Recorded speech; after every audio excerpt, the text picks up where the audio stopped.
Okay, folks, so hopefully this should be running nice and smooth. Yeah, looks like it. Cool. So one of the guys in UOAF Boba has been having a hard time figuring out all the different cluster munitions and how to make them work well, how to use dumb bombs properly. And the general game plan is I'm going to take him up in the air and show him a few things that I do, and how to kind of help find moving targets in Falcon BMS, because it's not always as easy as it sounds, especially if you don't know all the radar loads. So I'm going to go through that a little bit with him too.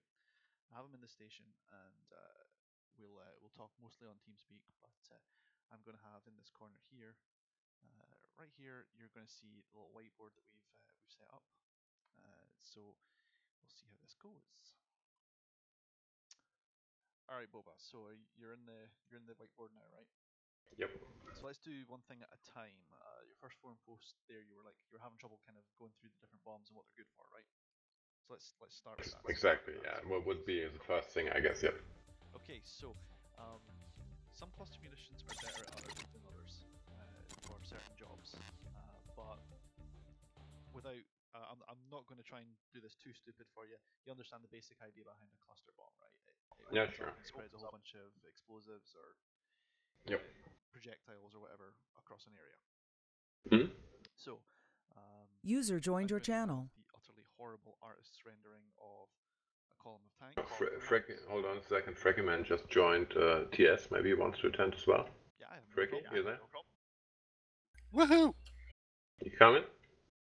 Sure. Okay, Frickman, go ahead and join the Twiddler group here. Boba was having a bit of trouble going through some of the things on different cluster bombs, how to use them best, and some tactics on how you would kind of attack them to make best use of his dumb bombs. So I was going to just Cool. first of all explain a little bit about some of the different cluster munitions and what they're good for and what they're not so good for, and then I figured we could, after a little bit of stuff on the whiteboard showing a few drawings, there we go, there's the circle. We can maybe go up in the air. I've set up a small, very small tactical engagement for up to 4 players, including myself. That should allow us to go up in the air and kind of experiment a little with a couple of munitions. Okay. Okay, cool. Sounds good. All right. So, cluster bombs. Cluster bombs are great for area targets. So,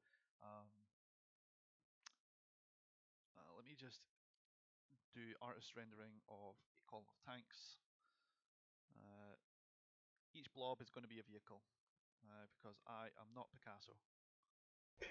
Don't worry. Now, tanks love to drive along the roads or in formations because it's easy for the pilot for the tank commander to keep them organized. It means that just the same reasons, like in Arma for infantry and stuff like that. People get online so they can have as many guns brought to the front line as possible. It's a tactical thing from on the ground, and it's also really good to coordinate for travel. Now the problem with that is they're all standing in a row, and they could be really well spaced out. Like this could be let's say like the distance between these two targets here. You could be talking, well, a good spacing. Let's say that's about 150 feet. Bathroom break. I'll be back. No problem, Freakman. Let's say that's about 150 feet there. Okay. Okay. So 1, 2, 3, 4, 5, 6. You don't need a PhD to do the math on that. 6 times 150. You've got yourself Yeah, sure. a pretty wide area across this whole column, and that's for what, 6, 7 tanks. Obviously, it's maybe not quite the right strength, but you get the idea. Mm-hmm. 300, 600. You're looking at 900 feet there. Yep. Now, how the hell are you going to get a single bomb to take out 900 feet's worth of target? Well, the answer is you're not. What would you think?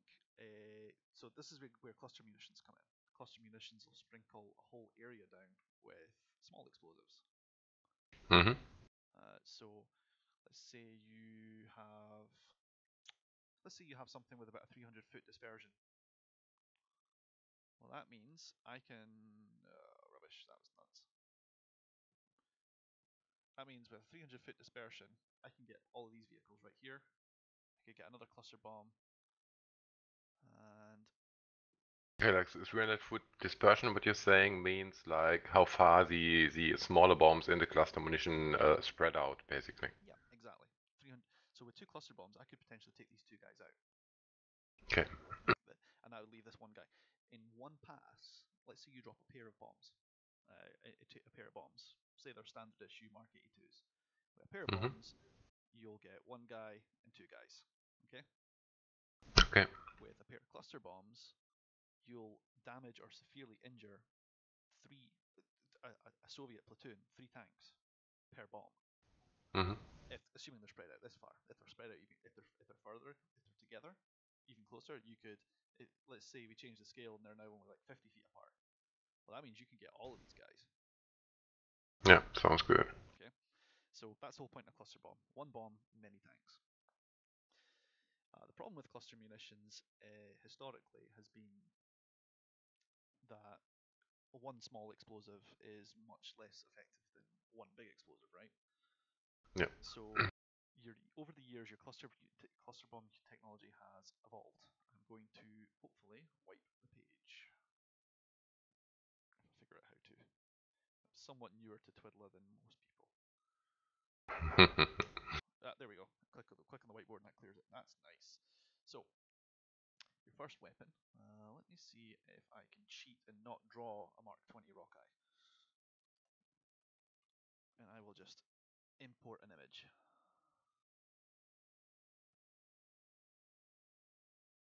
Nope, that did not work.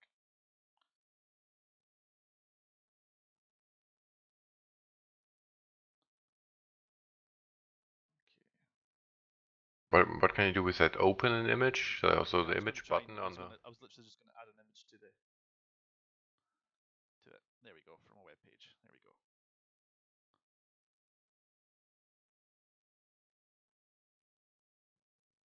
This little sucker here, that's a Mark 20 Rockeye. All right.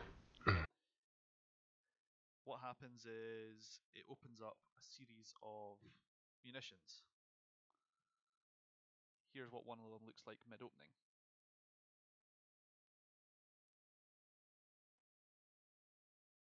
This is all courtesy of Wikipedia. Okay. So the canister, after it leaves your plane, splits in half with a small explosive charge. And that little cloud of stuff, those are all little bombs. All right. Basically, you've just pressed the fuck you button on about a column's worth of tanks with that. Mm-hmm.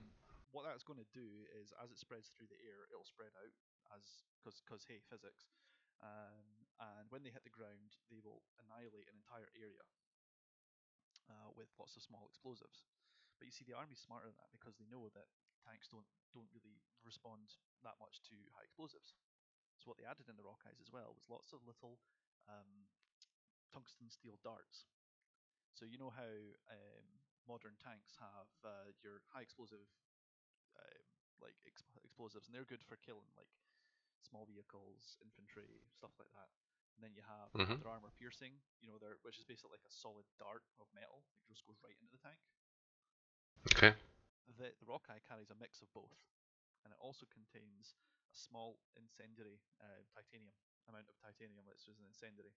So basically, you have explosives, a small amount of incendiary, and a lot of high-speed penetrating projectiles coming towards the target at a couple of 100 feet per second. Okay. Lots of little darts called flechettes. And this is great for tanks that were developed at the era, so T-72s, stuff like that. They just can't cope with it because from the top, remember, the armor is the weakest. Does that make some sense so far? Yeah, sure. Okay, so I'll present to you exhibit number B, because then you have the CBU 87. It's also known as the CEM, or the Combined Effects Munition. Mm-hmm. And once again, it's a similar idea, but instead of deploying little, let me see if I've got a decent picture of one, hopefully mid-opening. Here we go.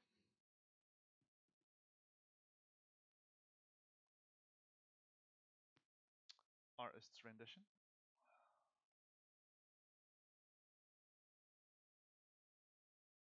So, CBU 87 was designed. Oh god, that's awful. Never mind. Okay, that looks like a CPU definitely. That's a cluster. That's good effect. That's good effect. We just got a scatter effect. It's Oh, a logic bomb. virus uploaded. Never mind. Nope, that picture is just not taken. I'll have to find a different one. No drama llama. Here's another one. Nope. Access to that file was denied. Thanks, Google search. That's great. I'll let you use your imagination on this one. Okay. Theoretically, in practice, the theory is the same. Oh, for goodness sake! Nope. It is just noping. Oh, it is noping so hard right now. Right. What I'll do is I'll just put a link in TeamSpeak because apparently just nobody loves just Google is noping on that right now. So in there's a picture of a CVU 87 canister. And it's the same Mm-hmm. idea. It opens up and it splits down the middle in half at a predetermined point in the air and sprays a whole bunch of little explosives. CEM is combined effects munition. In theory, it's great against lightly armored vehicles, so not tanks, but things like infantry fighting vehicles, jeeps, infantry, and planes that are parked on the ground. It's described as an all-purpose. In other words, it's okay at everything and not really great at any one particular kind of target. I would not put this against tanks. Tanks tend to be able to handle this a little bit better. But I would put it up against BMPs, infantry, anything that doesn't like explosives. Does that make sense? Okay. Yeah, so basically anything really unarmored. Yeah, lightly armored, unarmored, trucks, artillery, stuff like that. That you could even throw this against like SAM sites because they don't tend to have really heavy armor. Missiles don't Yeah. like explosives. Who'd have thunk it?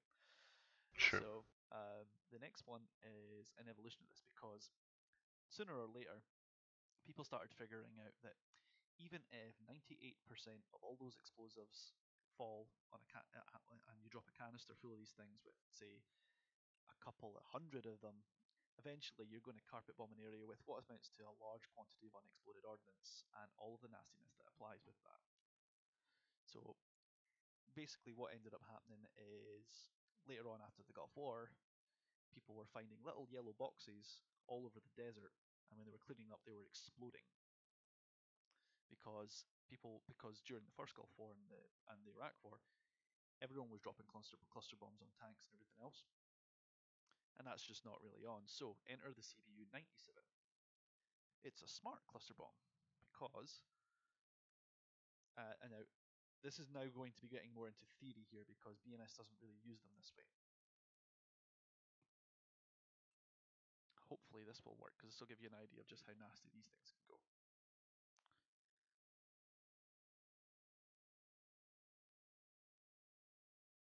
Yeah, there we go. That one's working.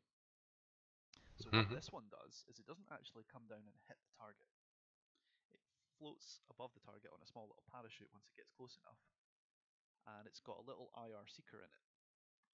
And have you ever heard of an explosively formed penetrator? Nope. Okay, it's a small, usually copper dish with a large explosive on the other side. Copper is a nice soft metal, but when it gets really, really hot, it can go through sheet iron no problem. And what happens is, if you take this dish and pack it with explosives behind it, the explosive force pushes it forward and it pushes it pushes it all the way out to the other side as a cone. What happens to cones that move at high speed front towards the target? They turn into darts. Remember what we said about darts earlier? Mm. Right. Darts are bad for tanks, especially copper ones, because they just go right through the armor, and when uh, the molten iron hits the other side, it hits the inside of the tank. Everything inside the tank gets sprayed with molten copper.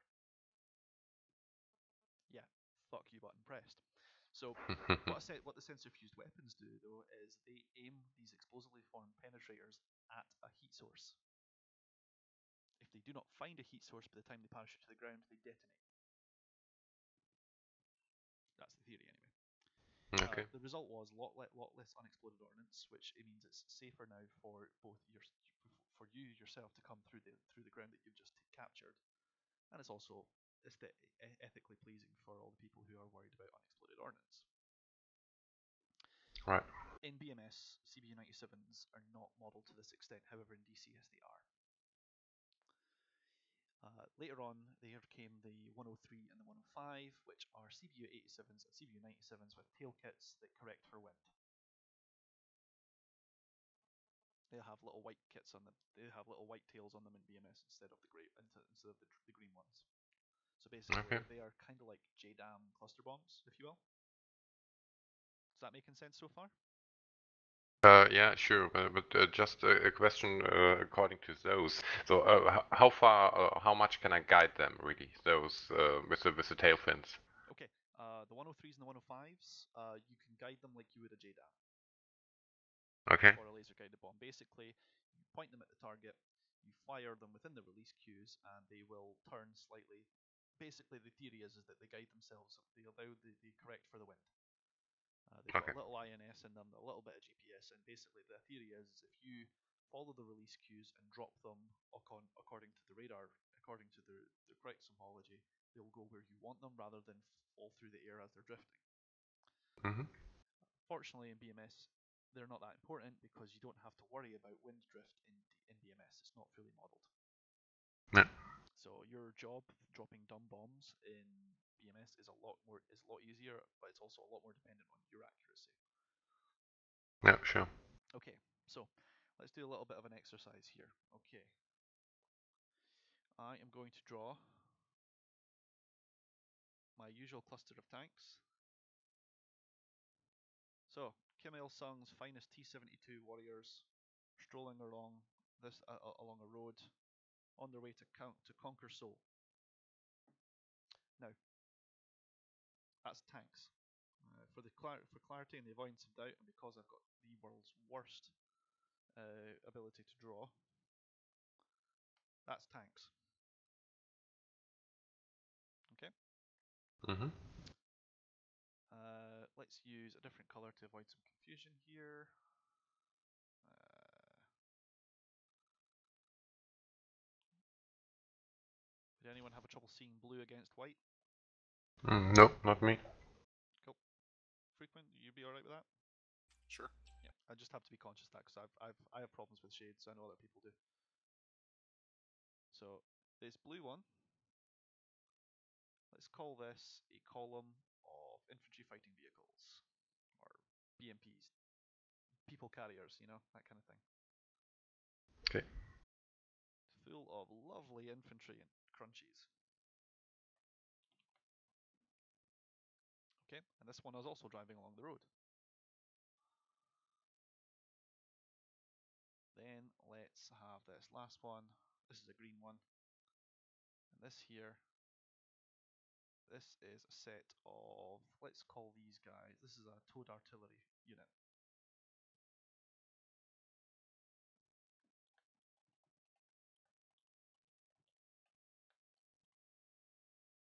Okay, so these guys are in place, they're setting up, they're getting ready to shell Seoul. That's really hard to say.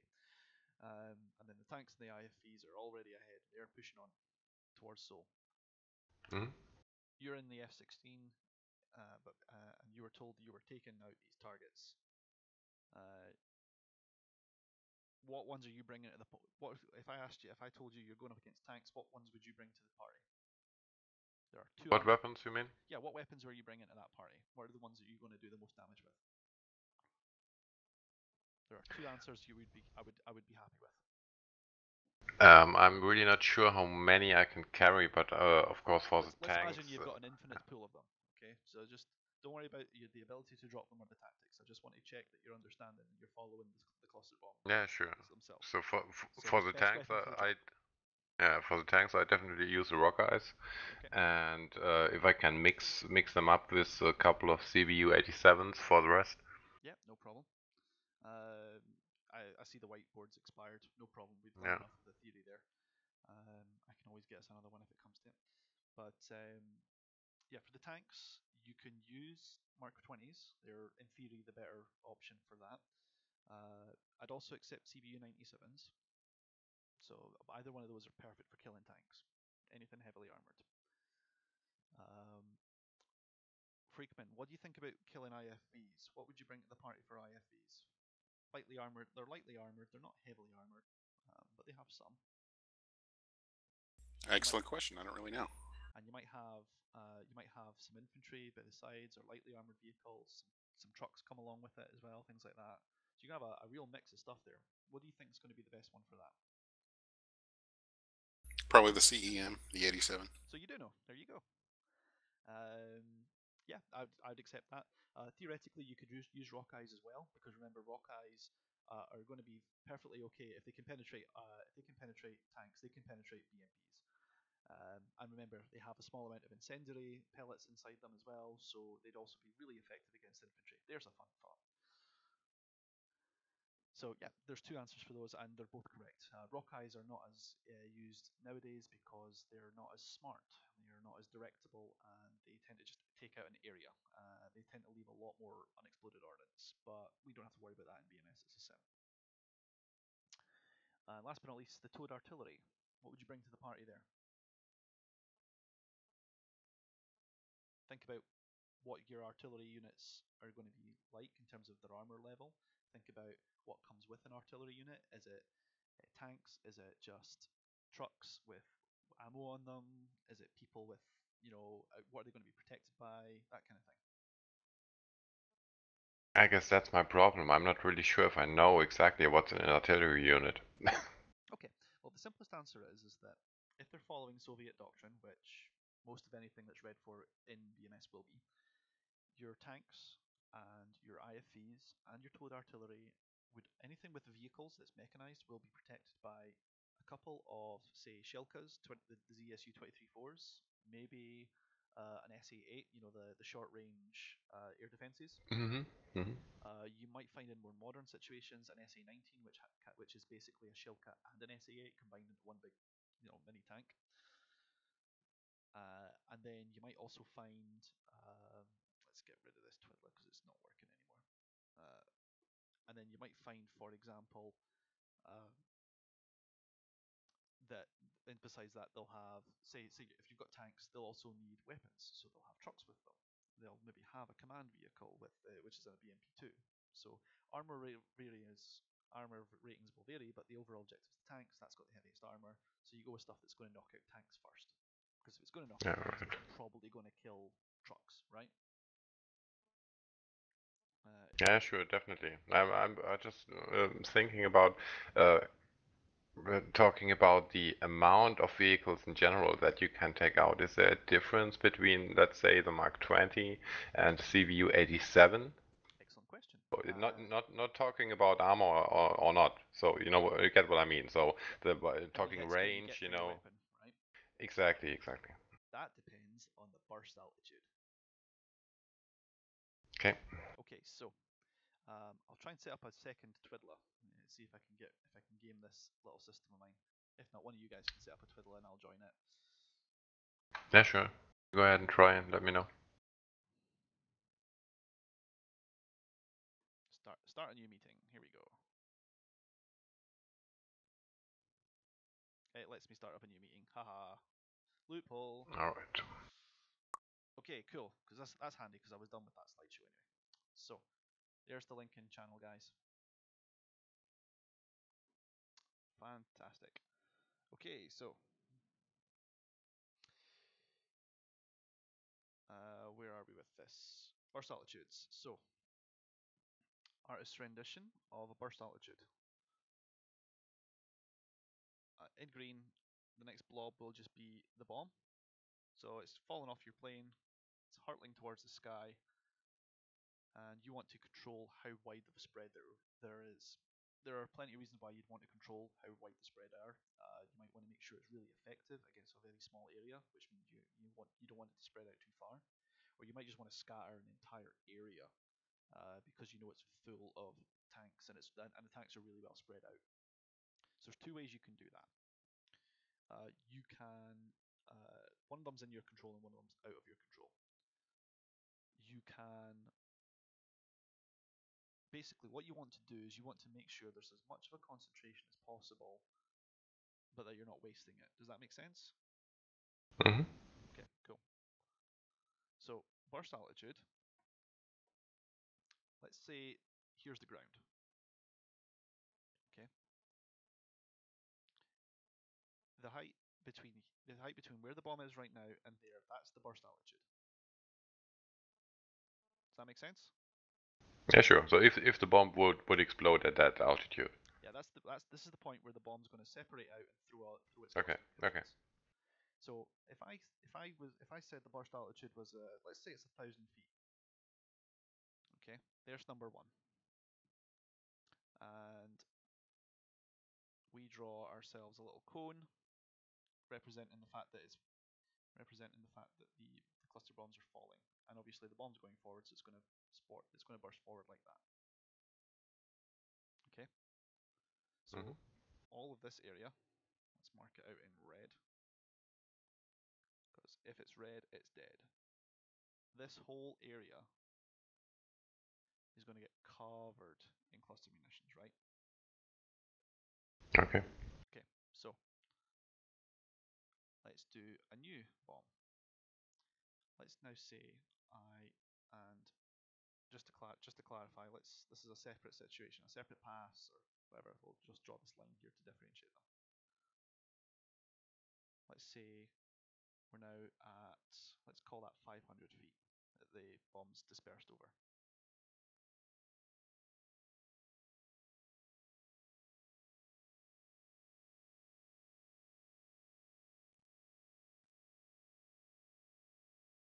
Now, I promise you this is approximately the same angle. Okay. All right. But now we've changed the burst altitude to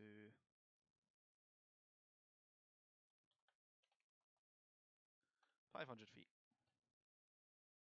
There's 500 feet for the burst altitude. Look at the size of the footprint on the ground. Look how small it's gone.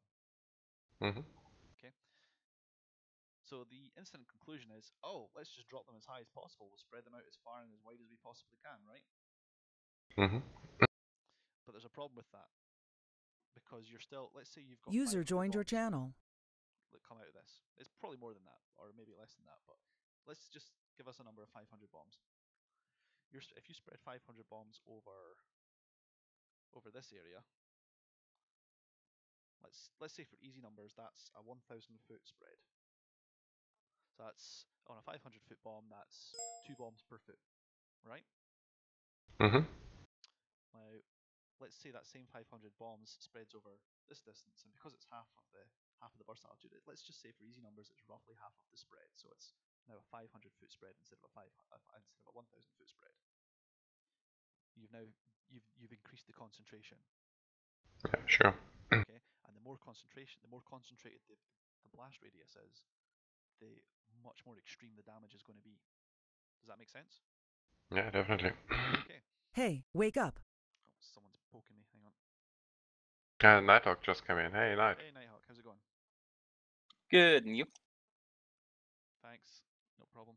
Hold Yeah, up. no, I'm doing okay. And- We're just doing a little. Boba and Freakman are just having a Yep. bit of a hassle with cluster munitions, so I'm just going Yep. over a few things. Hold up 1 second, Gus. He just made a post about this. Yeah, I was going to get to that. That's for the more in-depth stuff. They're just wanting some basics for the moment. But yes. Yep, there you go. Last night, Goosey literally just did a test on how effective the weapons are. Yeah, different altitudes and stuff. I he's saw playing it. around Yeah. with different burst altitudes and different concentrations of bombs being dropped and how many to drop. Now, just before we get to that, Boba and Freakman, if I wanted to drop, if I still need, let's say this picture on the left here with the cluster munition dropped at a high burst altitude of 1,000 feet. If that was 3,000 feet, it'd be an even wider footprint, right? Mm-hmm. But then you would have like a third of the concentration, because Right. you've spread it over like 3 times the area, right? Definitely. Yep. Kind of makes you following that, right? Yeah, sure. So give me a way that you could keep that bomb flying at you could keep that bomb bursting at 3,000 feet, but still have increase the concentration. That's a damn good question. simple one. Just drop another bomb. Okay, all right. Change it from 500 bomblets to 1,000 bomblets, and you've instantly doubled the concentration again, right? Yeah, sure. So drop them in pairs. Mhm. Okay, next slide. And we'll take this from the top down. So here's your column of tanks again. Artist rendition again. And we'll call this red area here we'll call this red arrow here the its dead zone. Now on a 1,000-foot spread, you might be able to get that much of you might get that bit about half of a column. Mhm. I'm actually going to reshape that because that's not really a fair example of how it would look like. It'll look a little bit more rounded, something like that, because it's spreading left and right as well as forward and backwards from the drop. So we can double the concentration and get a much better hit probability of all four of these of these four tanks here. Is that making sense? Yeah, sure. So if you add another bomb. So you add another bomb, and you've now put let's say one bomb would only take out two of those vehicles probably. Well, dropping two bombs means you're more likely to get all four, right? Okay. You've doubled the probability. Give me a way that I could take out all three. I could take out all the columns in one pass. And I would put two bombs on those, let's say, on the first guy in this column, you know, and I'd put another two bombs on the fifth. Yeah. So you'd have them overlap a little bit like that, right? Yeah. So you could drop two or three cluster munitions like that, right? Yeah, something like that. Yeah. Okay. How are you going to do that in one pass? Because you can't control the bomb's path. It's a dumb bomb. It only goes in one direction. So if you're flying this way, the only one you could really hit is this one. Is this one in the middle, right? Yeah, sure. I mean, And then you just exactly. and then you'd have to So go. yeah, I try to align with the column. I mean, if my situational awareness would let it happen, so I try to come in from either side to the column. Exactly. So how are you going to find a column when you can? How are you going to find out which direction the column's in before you're on top of it? I mean, With my FCR. right. So let's bring the FCR up now. So we've got the FCR. I am going to, because it's totally old school, I'm going to bring up the green box because it's going to be a green thing. So there's your FCR, artist rendition once again, and you will probably have it'll look something like that. And this area in the middle there is all the area you're scanning. The areas to the left and right are dead space. You're not using them, and most people will have it sitting in. Oh god, this is going to be difficult. It'll say something like GM at the top there, and they'll look around their steer point threat, and hopefully they'll find a big dot, a wee dot like that, and if they're really lucky, maybe find a few dots like that. Yeah. Mm-hmm. So you now know that column is going left to right or east to west, whatever the direction is. Okay. Mm-hmm. And you could then turn you could then be if you were flying. Let me change this. If you were then flying this way, you could then turn towards it and drop along that way, right? Right. Okay. Where's the undo button? Oh. And of course, if you see the tank column going, hang on a second. Let's clear all that out of the way. And if you see the if you see the column, oh, fat fingered that. If you see the column going this way, you would then probably want to fly something like that, right? Yep. Okay. So you've got the basic theory. So you do know all this. This is good. This makes me happy. So Yeah, sure. I mean, at least for me, I can't speak for Freaky Man. FCR mythology and stuff like that. So I'm quite confident with that. So, You're comfortable with that, but right? yeah, But you're And I'm good too. okay. Cool, cool. Like I said, I never make assumptions with this sort of stuff. yeah, sure, Interpreting the dots is sometimes a bit of an art for some people. yeah, But there's an easier way. It's like tea leaves. Yeah, absolutely. But there's an easier way. Change it to GMT. Anyone use that before? yeah, sure. Ground motion tracking. Do you know what it does? Mhm.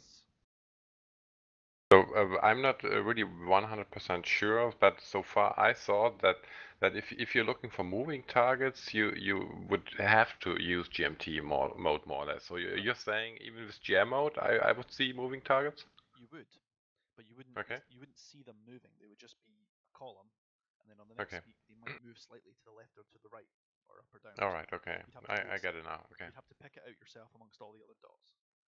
Okay. So what GMT does is if your column is moving, and only if your column is moving, it will remember that, and on the second pass it will paint it again for you. Mhm. Give me a downside of using GMT then. If we're hunting for a column, let's just say we're hunting for a column of tanks. So how would if I was the naughty if I was the naughty enemy tank commander and I knew that all these F-16s had ground motion tracking and that's the only mode they ever use to find targets, what would I do to hide? Stop moving. Yep.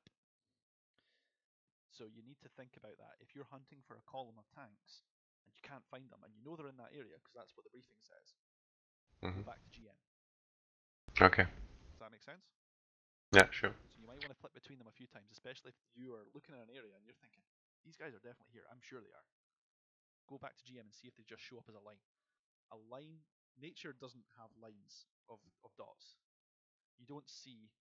There's very few occasions you will see that on the radar, and that will be a naturally occurring phenomenon like a town or a buildings like an airfield or something like that. If it's in the Okay. middle of nowhere, there's no airfields nearby. You see a line like that, it's a column. It's enemy tanks. There we go. Someone's found me a video. Someone found Yep. me something. Yeah, and that's also if you ever want to explain the freeze mode.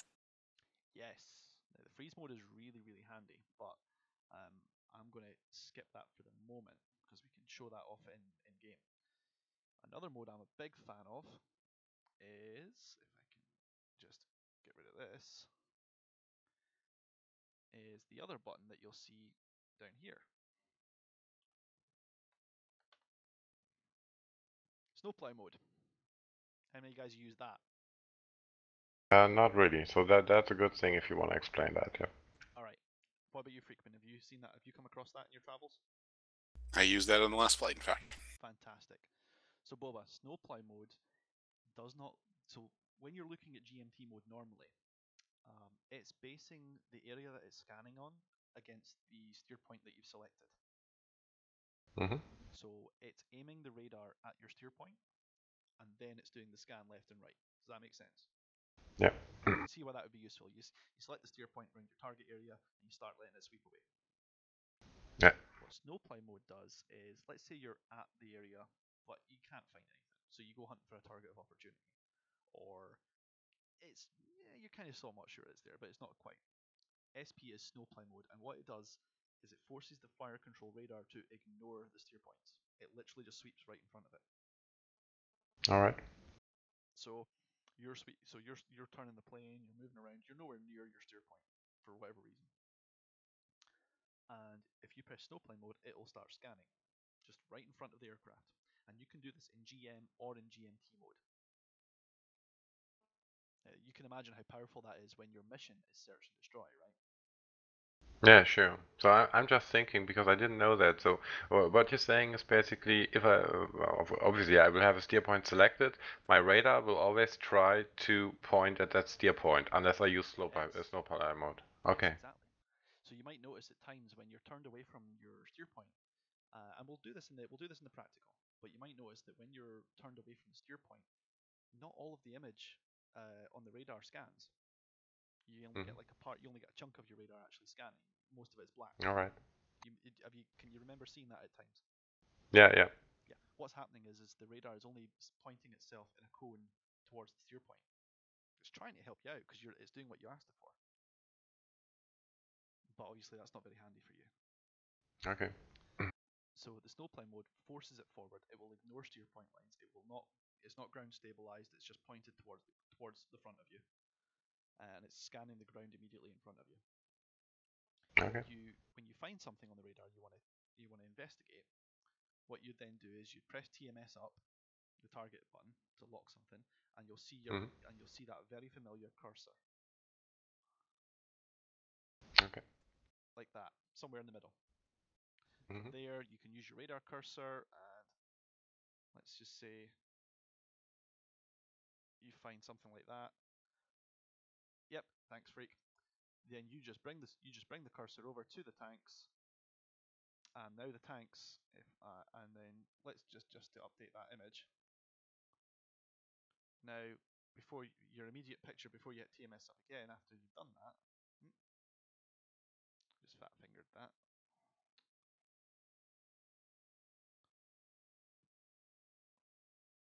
And the immediate perspective, once you've moved the radar cursor over the column, will be something like that just before you hit TMS up again. At that point in time, you press TMS up, and all you will then see on the radar is the familiar just plain crosshair and a big circle in the middle. Mm-hmm. Congratulations, you're now locked on your target, and you can refer to your HUD symbology as per always. Okay. Okay. If you had a targeting pod, you'd then be able to flip over to the targeting pod and start identifying contacts. But let's just say, for the sake of argument, you don't have your targeting pod with you, and you want a little bit more resolution there. You know how to use the EXP mode, right? Yeah. Okay, and you know what DBS1 and DBS2 do, right? Not 100%. I think it does even more zooming in or something like We'll that. go with that for the now. If you want the technical explanation, I'll give it to you. But the short answer is it's extra zoom. Yeah. But in GMT mode, you don't have those available, right? No, because the reason why and when you understand how all the radar modes work, you will understand why. Okay. So ground motion radar makes a single pass it past the left, past the right, and draws whatever returns. That's why you get a lot of fuzz and snow on the radar image, because some of that is mountainous territory, rocks, things like that. Because those still reflect radar, just not as good as metal, which is why you get the bright dots. GMT mode does left, right, and then compares the two images and looks for anything that moves, that's moved. Mm-hmm. Ground motion tracking. Okay, so basically it subtracts one image from the other, and the result is a line of dots, hopefully. Okay. Mm-hmm. DBS1 and 2 does the same thing as ground motion tracking, but it does it over a very narrow area, and it scans 8 times. Left, right, left, right, left, right, left, right, left, right, left, right. And it's almost like drawing on a monitor. It scans at the top, scans at the bottom, and then scans at the top, scans at the bottom, and it does a couple of passes in this really small area. And the end result is like a TV image. It's like it's drawing it in left to right, left to right, left to right, just rendering it like an image. Like a ray tracer or something like that. The result is a much sharper image. DBS2 takes that to insane levels, and has an even smaller area that it scans even tighter. With DBS2, looking at an airfield, you can pick out the runway, the taxiways, and the buildings. Okay. You don't need a targeting pod. And with that, the whiteboard expired just in time. So, who's up for taking this into some practical and playing with the radar? Yeah, definitely. Okay. Whee! I know. I've rabbited on enough. So, Boba, did you say you'd be happy to run a server? Yeah, sure, I can do. Hold on, give me just a sec. Yeah, sure. I have a tactical engagement already prepared. Nighthawk, you're welcome to join in if you wish. Okay. Because I believe there's four slots, so me and you can both jump in each. What theater are you in? KTO standard. Roger, Roger. So if you're in old 89, you'll need to restart very quickly. But I figured that was the best way to make sure that we're running off the quota range and doing what I expected to.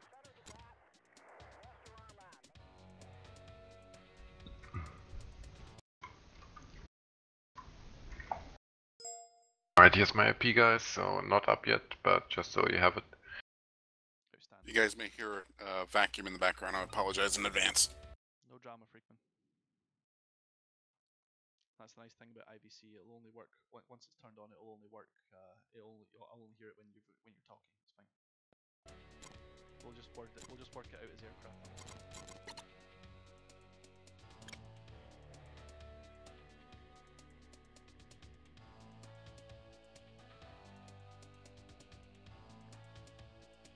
Alright, comms should be up.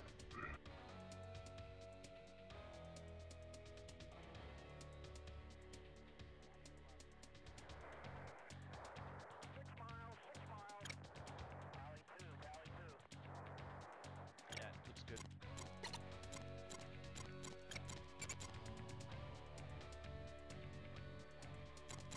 Okay, there's a tactical engagement going up.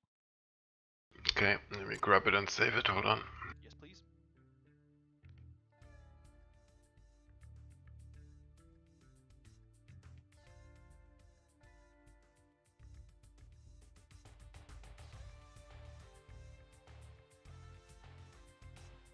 Alright, hold on.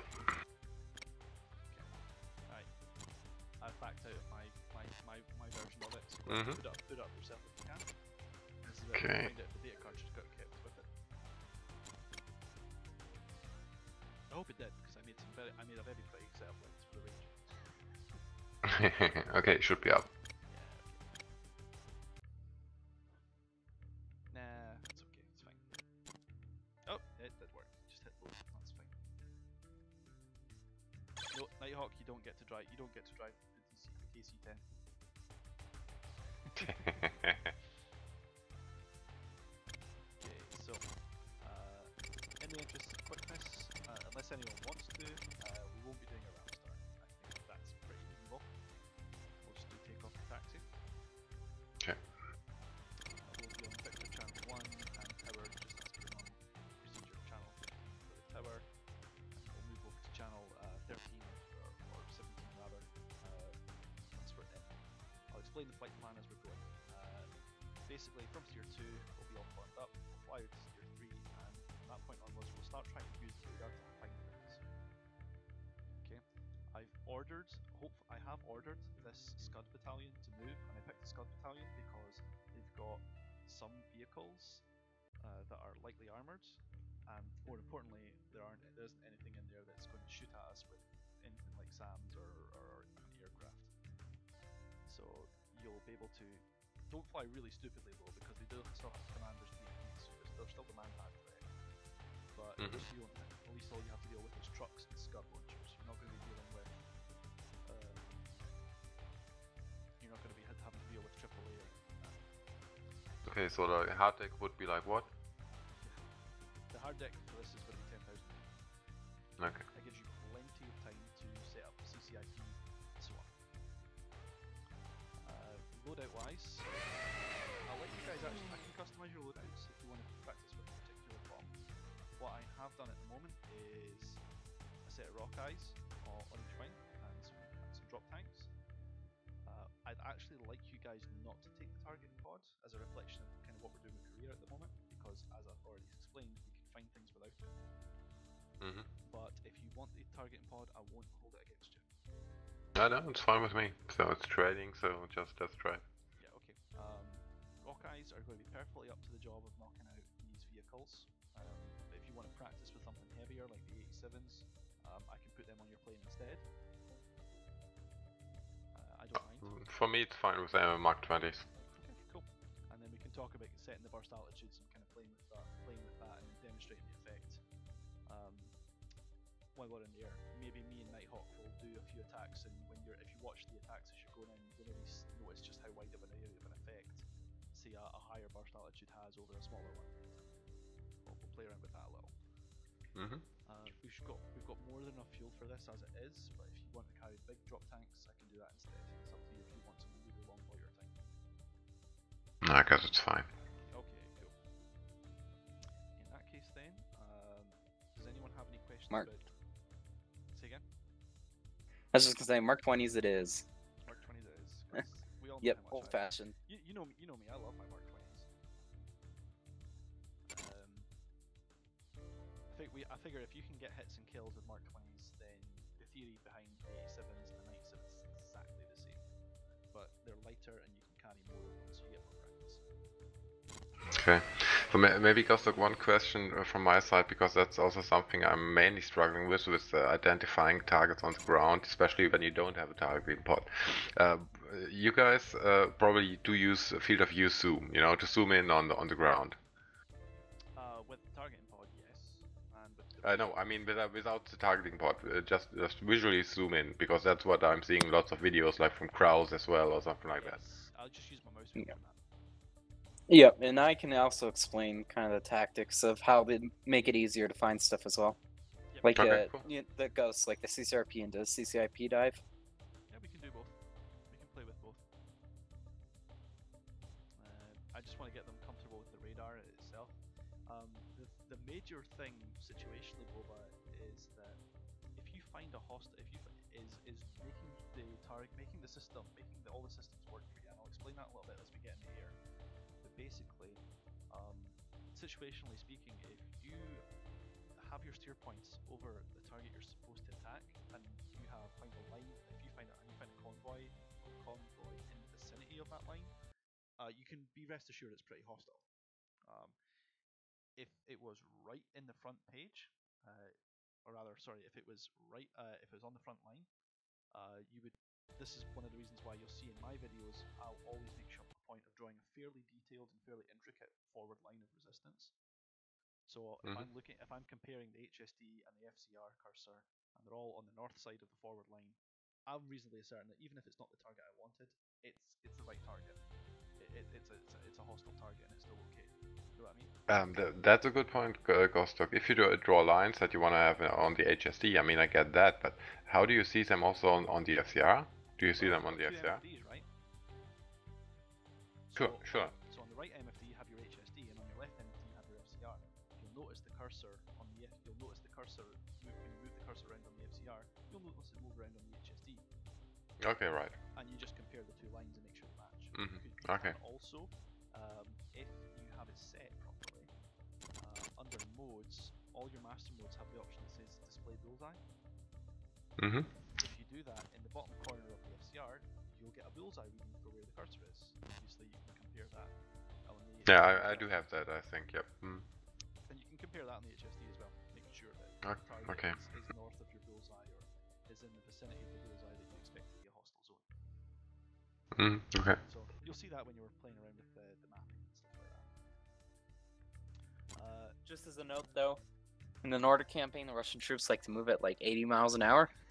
So just keep that in mind. Yeah, but that's where ground local tracking comes in. Once again, common sense. If you see a line of threats and they're all moving south and they're above the plot, chances are they're invading, so you want to kill them. Right.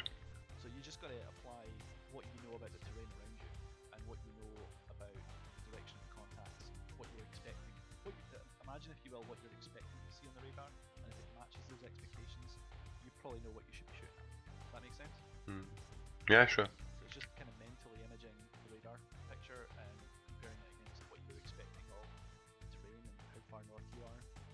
But we'll talk about that as we're on the way up. But just one more thing regarding the field of view zooms that I mentioned earlier, and that you told me use your mouse wheel. So any one of your other guys have the mouse wheel like mapped to any of your HOTAS controls, like any rotaries or something like that? Too busy using it. If you have a spare rotary, you can do that in the setup. So if you have a spare dial or a spare switch that you want to press for that, I was thinking about that for quite a couple of times.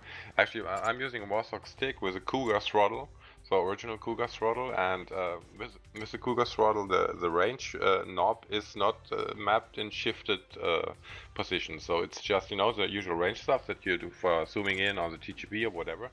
But if I would know how to, without using target, because I want to avoid that, if in any way possible, I could. Controllers, under advanced, and there's field of view.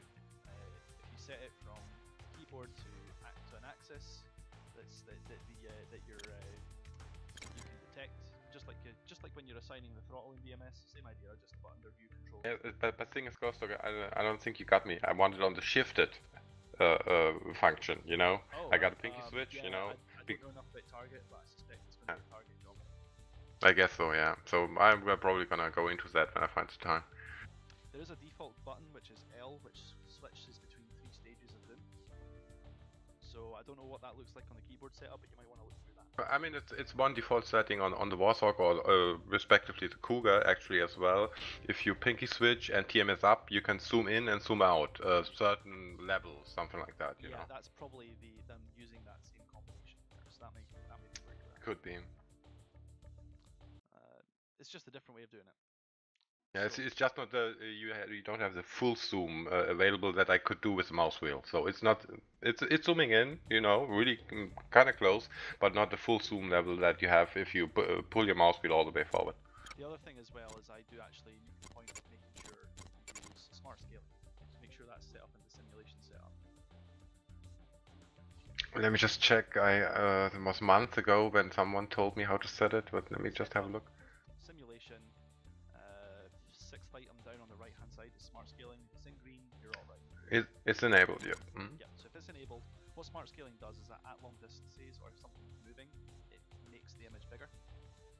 And this is to compensate for the fact that in real life, if it was 3D, your depth perception would help you track a moving object naturally. And obviously you can't do that on a monitor because it's 2D, so it kind of compensates for that. Yeah, sure. Okay, is everyone happy to take off the taxi? Yeah, I'm good. Okay, VHF1. Yeah, I'm good. Tower frequency, make sure you set your tower. But don't worry about it too much because obviously it's just going to be us in the air, but just be mindful of that. I do also have a tanker out on UOAF 8, which will arrive on station by the time we're done. So if we run out of fuel and we're really, really critical, we can run over there if you need to. But because it's a TE, it doesn't fit your logbook, so don't stress. Yeah, sure. Take off the taxi, guys. IBC check maybe? That would be a really good idea. Okay, boy, 1-1. Cover 1-2. 1-3. 1-4. Great, taxi. So Okay, let's roll. You tend to find that there's very few problems at this site when it's this big. It tends to be the server code falls over its knees when it gets to, you know, 12 players. By the way, did anyone find the reason for the crash on Friday? No, we didn't use VPope server on the Gussie, server. So. Yep. Gussie thinks it's VPope's. So does Dark. Okay. Because he reran it on his own personal server and zero issues whatsoever. Okay. It's really hard to pin down, and the bottom line is the netcode it was designed for 4 to 8 players, and we're running it for 20. So we're gonna deal with it. Yeah, hopefully they fix it up next patch. Yeah, I'm loading now, guys. So I'll join you in the pit. We'll do radio checks in there.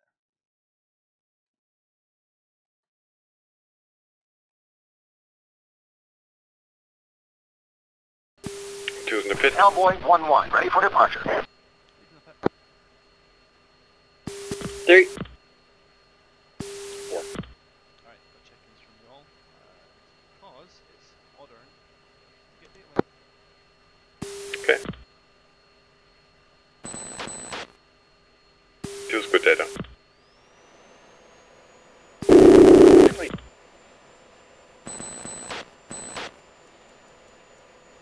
Cowboy 1-1, Ho Hong Tower, you're cleared for takeoff, runway 08.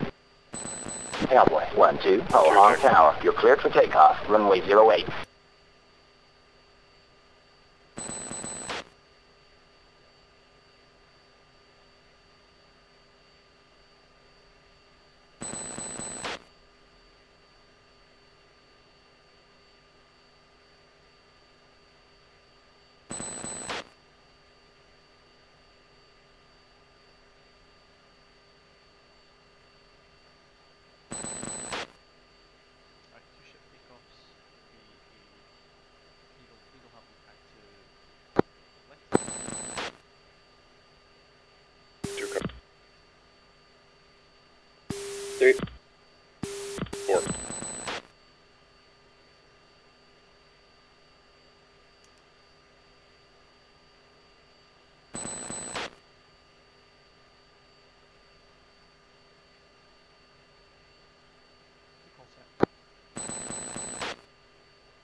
Holding short.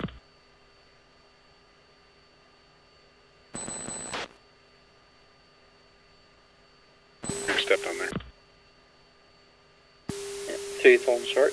2 set. Right, game plan, stay on the brakes at the moment, throttle up to 80%. We'll go right, airborne at 350 knots once airborne. Okay, brakes on. 3, 2, 1, brakes. 3, 2, 1, throttle. And 3, 2, 1, go.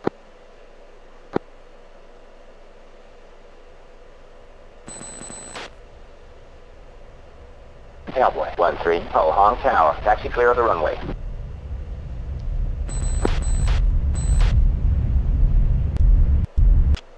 Cowboy 1-1, Ho Hong Tower. Resume O navigation. Cowboy 1-2, Ho Hong Tower. Resume O navigation.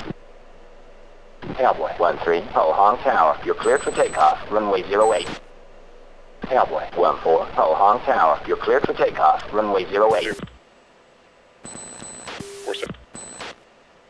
Yeah, you're warping around a little bit more. Now you run them up 90. Brakes off. Burner in 3, 2, 1.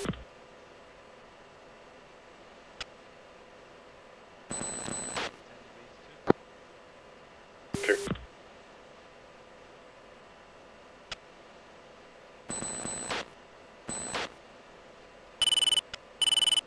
Cowboy 1-3, Ho Hong Tower. Resume O navigation.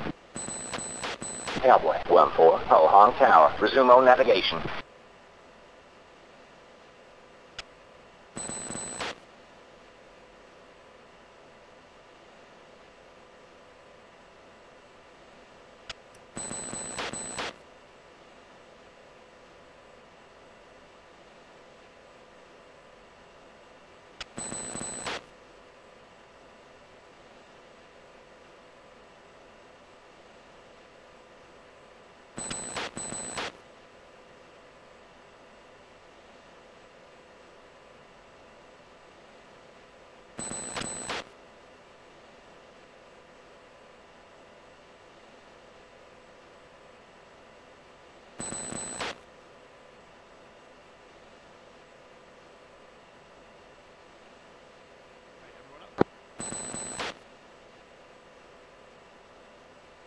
Three. Okay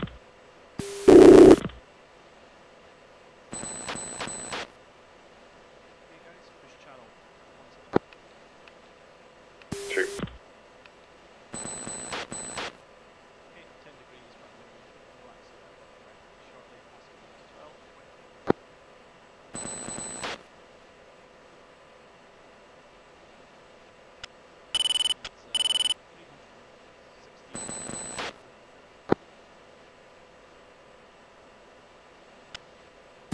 Alright, element 3, element 2 is gonna maintain 400 till we catch up.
There's already settling up on your right side. 4 with you.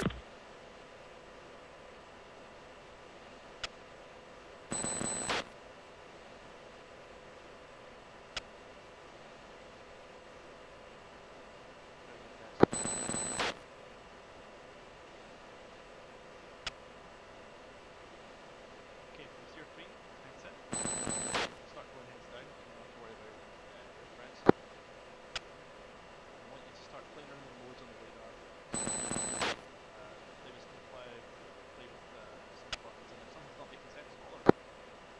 Okay. Time he hits tier 4, we'll be at the BOA, and just get heads down and start sending back. If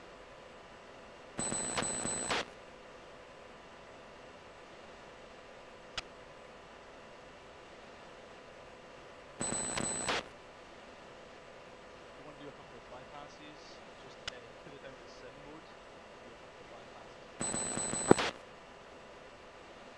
Okay.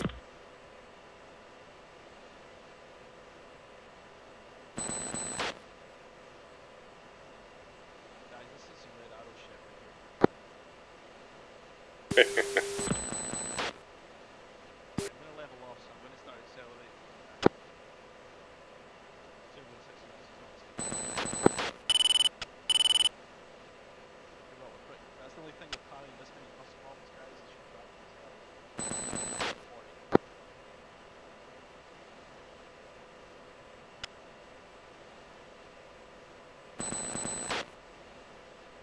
You're going to feel the flame leap into action more than bombs start bombs start falling.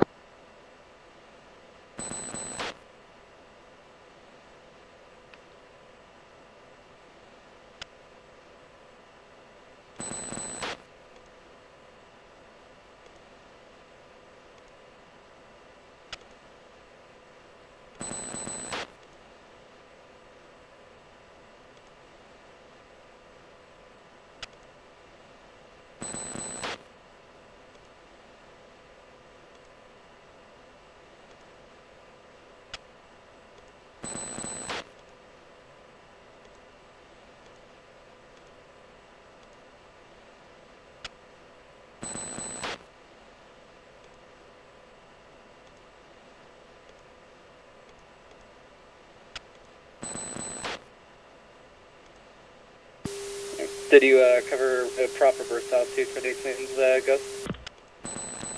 What I was hoping to do is demonstrate what ineffective and what really effective looks like.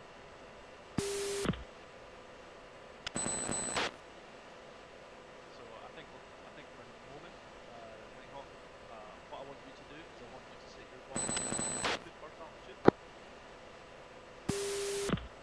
I'm going to set mine to 3000. And then what I want you to do, Nighthawk, as well, and I'm going to set you to just drop a single bomb. I'm going to drop a pair in the port.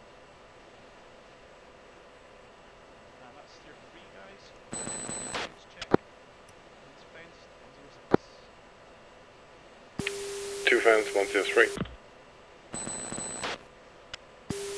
3 cents, 103. Okay, so air-to-ground radar's online, and you'll see that the cursor is currently stuck at tier 4. As you turn, it's turning with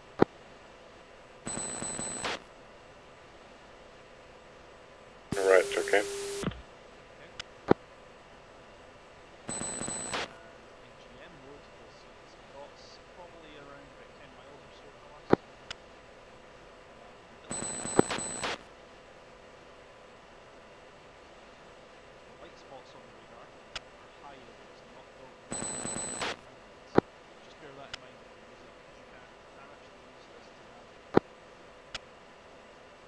Copy. Remember, the brighter the spot, the harder the turn. So have the white spot on the top, dark spots where cover or grass. So mental note, don't dive if there's a lake right above you. Also be mindful for that picture in case you need to pull up into that and get off the That's another thing I didn't actually mention during the flight show. You want to think when you're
Alright,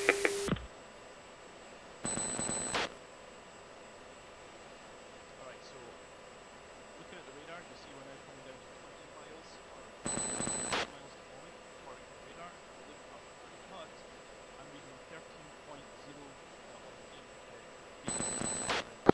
That actually ties up. We're coming up to 10 miles now.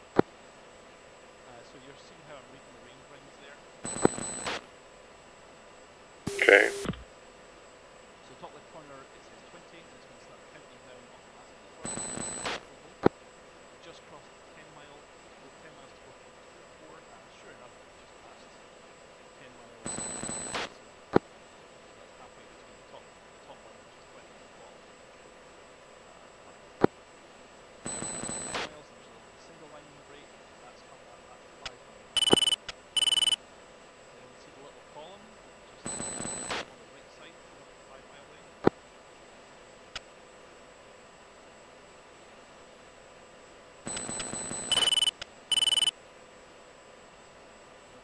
I think for me so far on the FDR, I'm in GMT mode right now. Just use GM mode for the moment. You're probably about to miss it if you're not quick. It's coming up towards the very right end.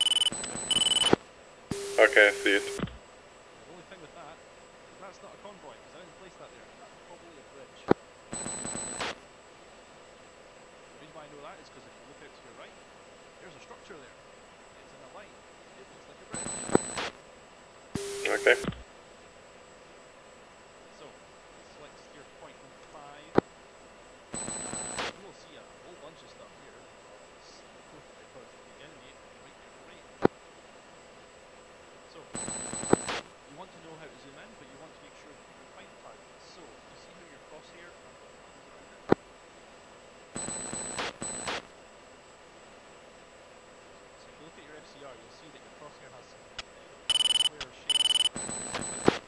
Yep. If you press your pinky switch and go into expansion mode, then that tells you the area that you'll be looking at will expand. Okay. Now, I've already looked at Kotar range, so I have an idea of what I'm looking at. There's two lines, one pointing southeast and northwest, and one pointing north and south. You, of course, have looked at the recon page and know that Kotar range only goes north and south. Which one do you think is the palm ball?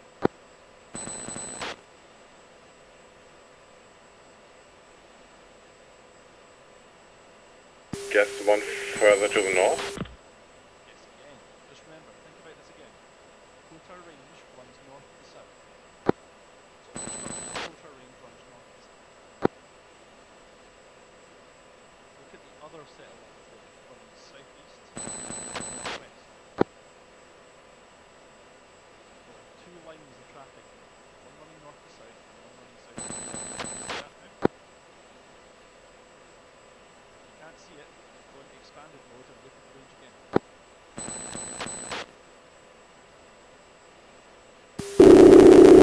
So, Might not see it in the ground motion tracking mode. Might have to go to ground motion mode.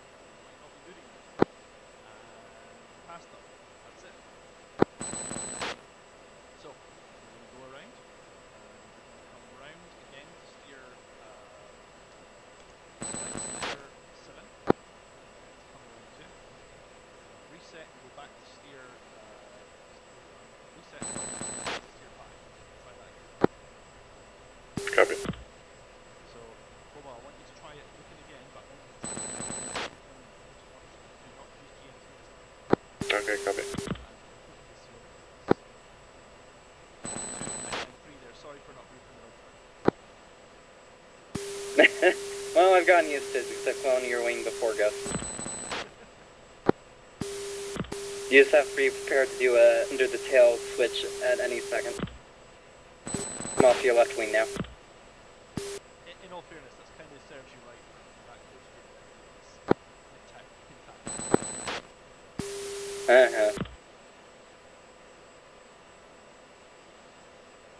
And here's another thought exercise for you guys. Look out to your right wing there, you'll see the range, and that is running north to south.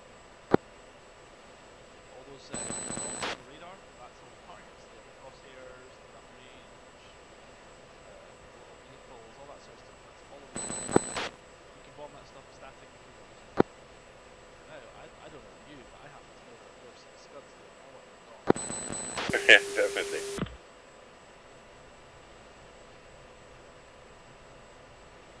You made a mess, now you have to clean it up. Now,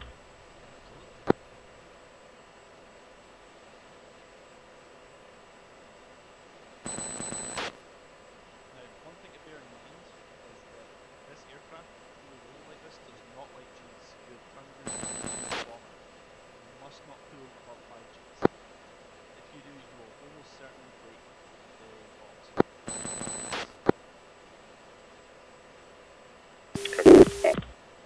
Or in the case of Mark 82s and 84s, they will release but won't blow up. Yeah, you'll just drop a bit. You'll just drop a lot. Probably a few eggs. Yeah, you may get lucky and hit some North Korean on the head though.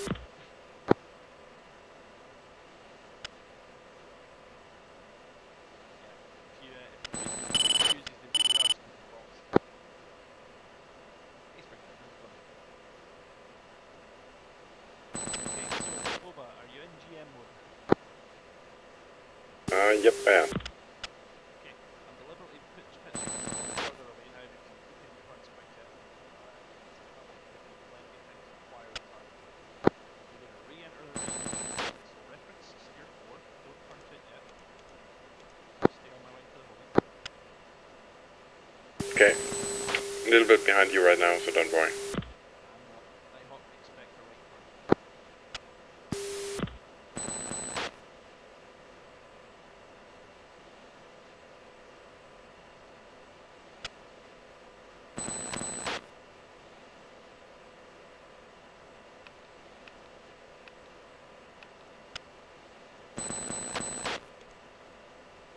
Switching wing.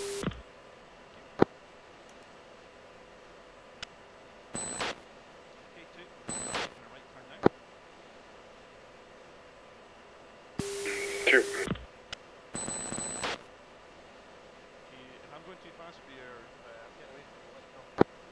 That's cool. I'm just a little bit in trail, so don't worry about it. So you'll notice on the HSD, the blue line that represents the I was looking at. Yep. We're in GN mode, we're not in snowplow mode, so just watch the moment that your target steer, or steer number 5, starts falling into the range category for the blue line. So that's the point where you should start seeing the front of that shoulder from your scope.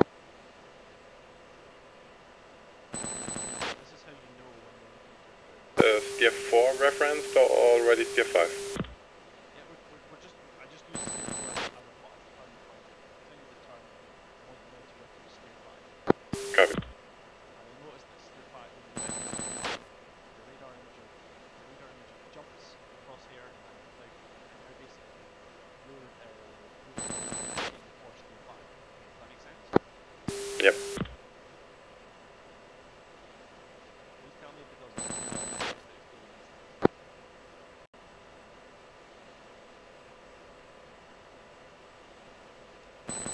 Up to the top corner there, on the HUD, you'll have a number that says 80, 70, 60, 110, whatever it is.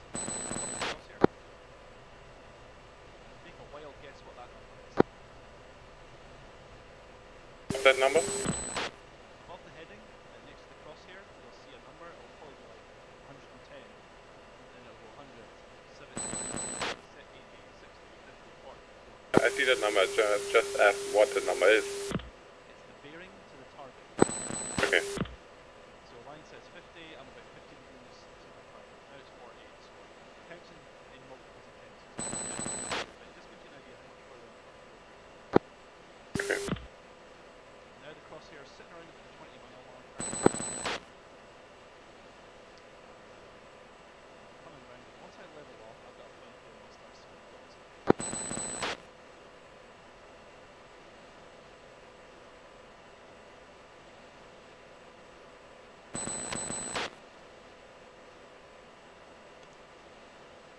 Okay, I guess I already see the quota range at about 20 miles on the FDR. Perfect.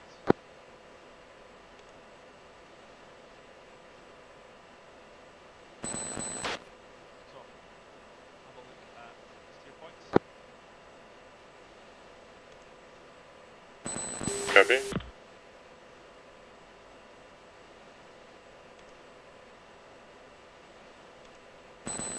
Find the range.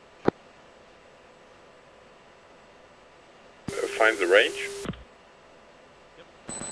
Targets on the radar. Ground motion mode.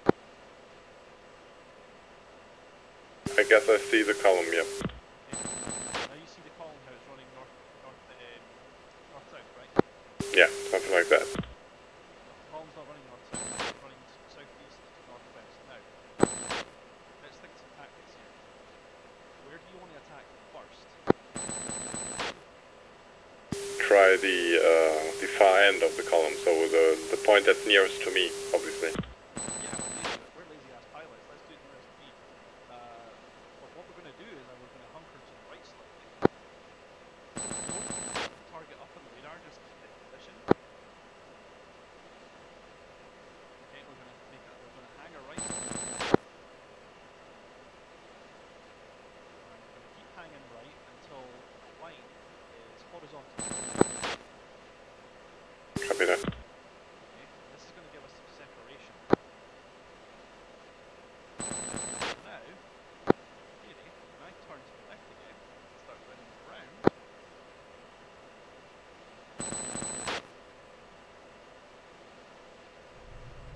we should end up on the southeast to northwest heading roughly.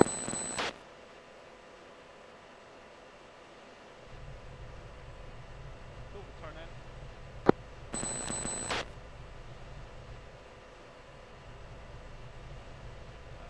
Shot it actually set this up.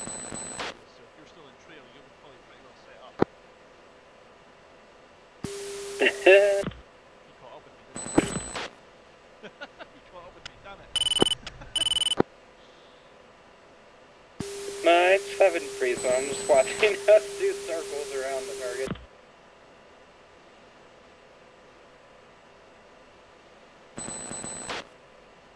Alright, Boba. So we've gone a little close here, we've overshot again, but now we're on a good heading. Stepped on gas, stay again. I'm saying so. We have overshot the target, haven't we? But the good news is now we're set up southeast to northwest without the target. Okay. So instead of going in from the north, coming in from the south, we're just going to orbit this one round. Keep it nice and lazy. And the theory is that by the time we finish this orbit, we're pretty well set up to do a global pass. So keep this right hand turn going. And I'm just using the pointers below at the bottom of the HUD to make sure that I'm not keeping this smooth.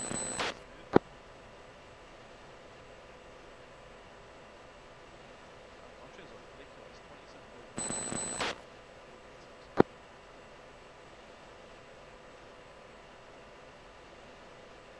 Oh, you're doing this time.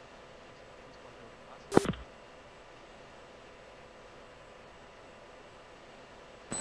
May I add something? Which direction are we going to attack from again? It's going to come in from the southeast. Okay, so what heading would that be if we're going southeast? You will be your final attack. Roughly 320.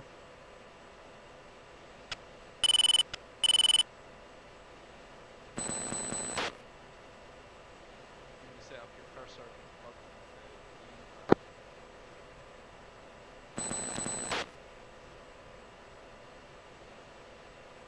So Freakman's really smart. He uses all the tools instead of just general position.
correct?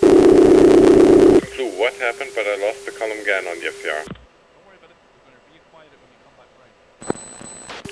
Yep, it's just too far off to the right. Okay. Yeah, think of Boba. You played Metal Gear Solid, right? Yep. Right. You remember the cone of vision that the guards have? Okay. Well, so is your FCR. Okay. So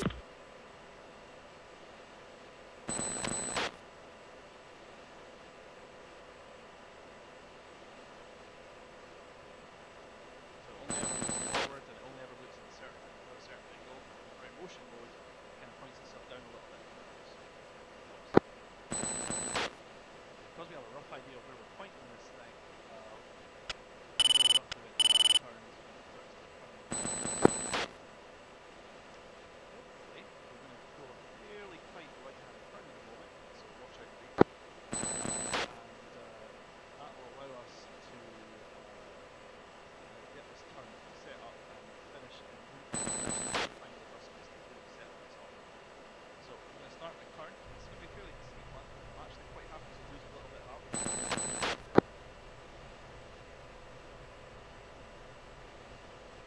I'm going to turn all the way around to 330.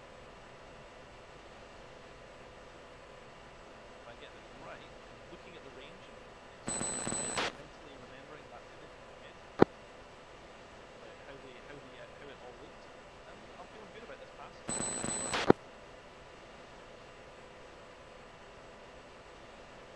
Things are going to happen very quickly now, guys.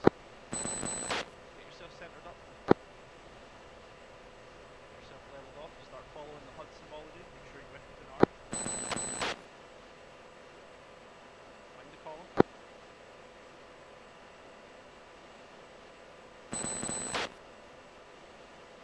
My attack heading is 317. It's looking good. 22,000 wings level. I'm going to do a bypass. I'm not going to drop one this because I don't want to steal all your fun. Robert, it's your show. You do the first one. And frequently, I imagine you'll just be a fraction behind me. Really quiet, so let me try my best. Coming in hot now.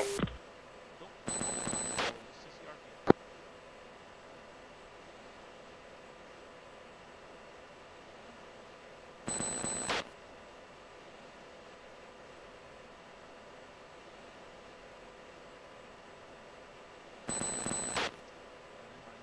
In my brain, Rock eyes. here we go, one away. Is that CCRP or CCIP? Your choice, the CCRP is what we've just done, it's a level 1. Okay, no, I was using CCRP now, right now. That's fine. As long as you don't get that's all that matters to me. I'm not one of these people that are like, no, you're using the wrong mode. The right mode is the one that gets right. So I made a hard right turn, I'm off to the east. Sit. That doesn't look too bad, does it? Flash. Ricky rolling in. Alright, you definitely got one hit there. Oh yeah, beautiful, you got 3 hits.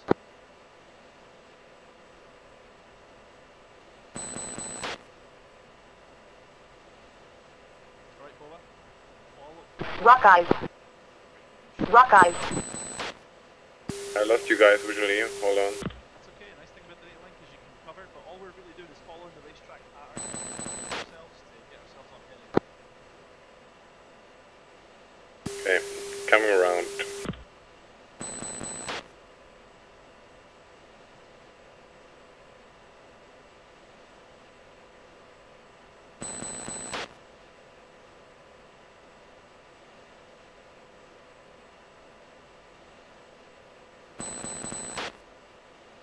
Nice work, Brickman. Flash.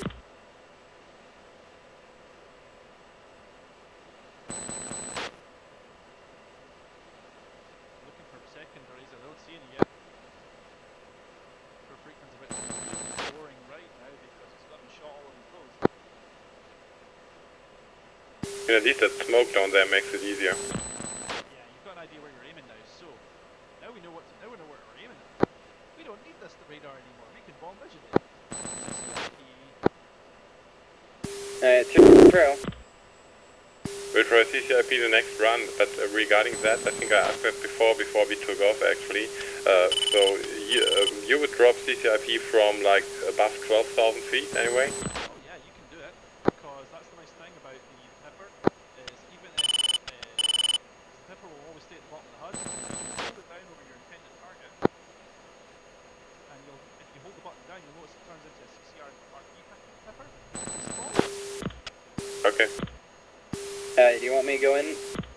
Go for it. Alright, in the pop, I'm down. So,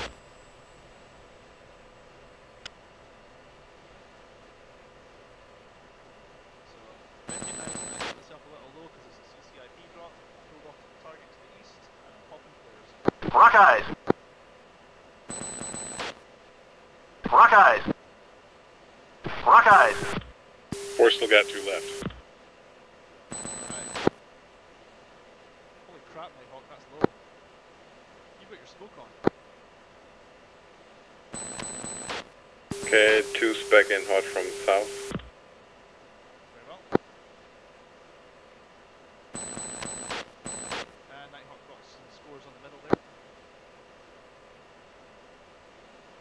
So, if you were watching the explosions, you'll notice there's spots that we missed. Feel free to just aim your stuff, aim your next shots right. Okay, copy.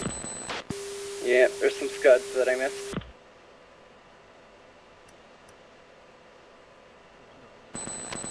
Still the same.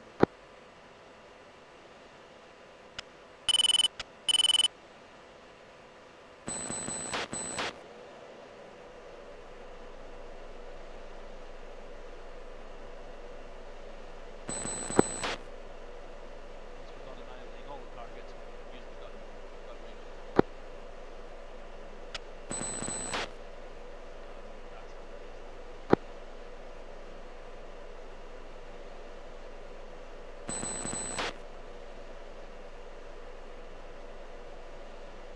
Alright, 4D on me, visual. I'm almost right in front of you. Right, it's in on the site. Cowboy 1-2, SAM launch north. Heads up, man pads. Someone went low. Fortunately, or unfortunately for that person, or angle, that I still got problems with CCIP from those high Altitude. altitudes. Altitude. Didn't want to drop on me as I tried. No problem. Rock eyes! Rock eyes! Rock eyes! Rock eyes! Caution. Caution. 4 in from the southeast. Right guys, there's still man pads out there. Rock eyes. Well, I think I've gone and fixed it. Rock eyes.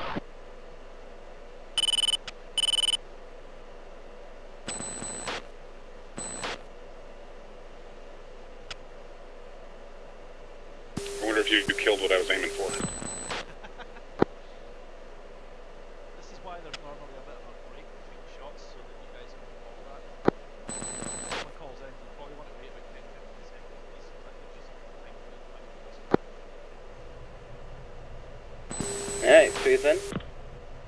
Yep, our weapons complete. Got anything left for it? Alright, in the pop. I still got 5 actually. Okay, so go ahead and drop the bombs. Do you know how to change the bomb arming methods? Like how many drop fast?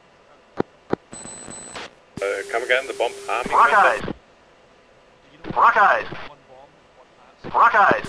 Yeah, sure. So you set yourself up for pairs, or set yourself up for ripples too, with about 300.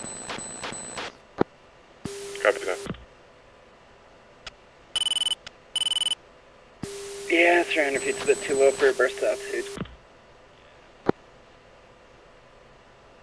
Not the burst altitude, the spacing. I know some people like to do some people would like to do pair drops, but I don't see the point in doing pair drops along the column because you're just doing a circle around the center. Just like I showed you on the diagram there, I'd rather do path one after the other and have an overlap.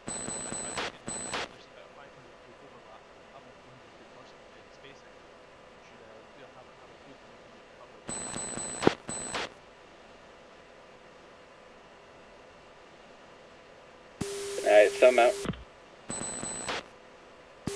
So I got most of the remaining targets. There's like one truck left. Okay, no problem. I mean, we're not looking for back to stop the target dropping bombs where you want.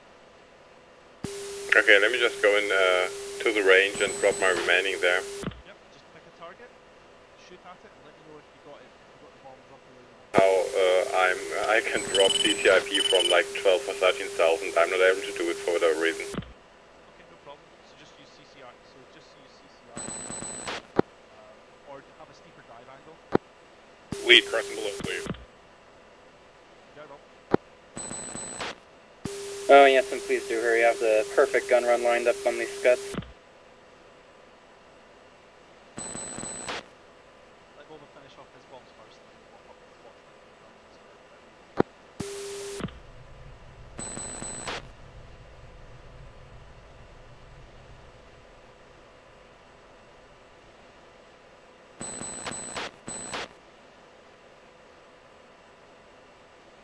Camel 1-1, Cowboy 1-4. Request clearance to refuel. Cowboy 1, Sentry 1, Tanker Camel 1, bearing 070, 20 miles. TACAN channel, United Yankee. Were you going to have a bit of practice there? Roger. Go for it, man.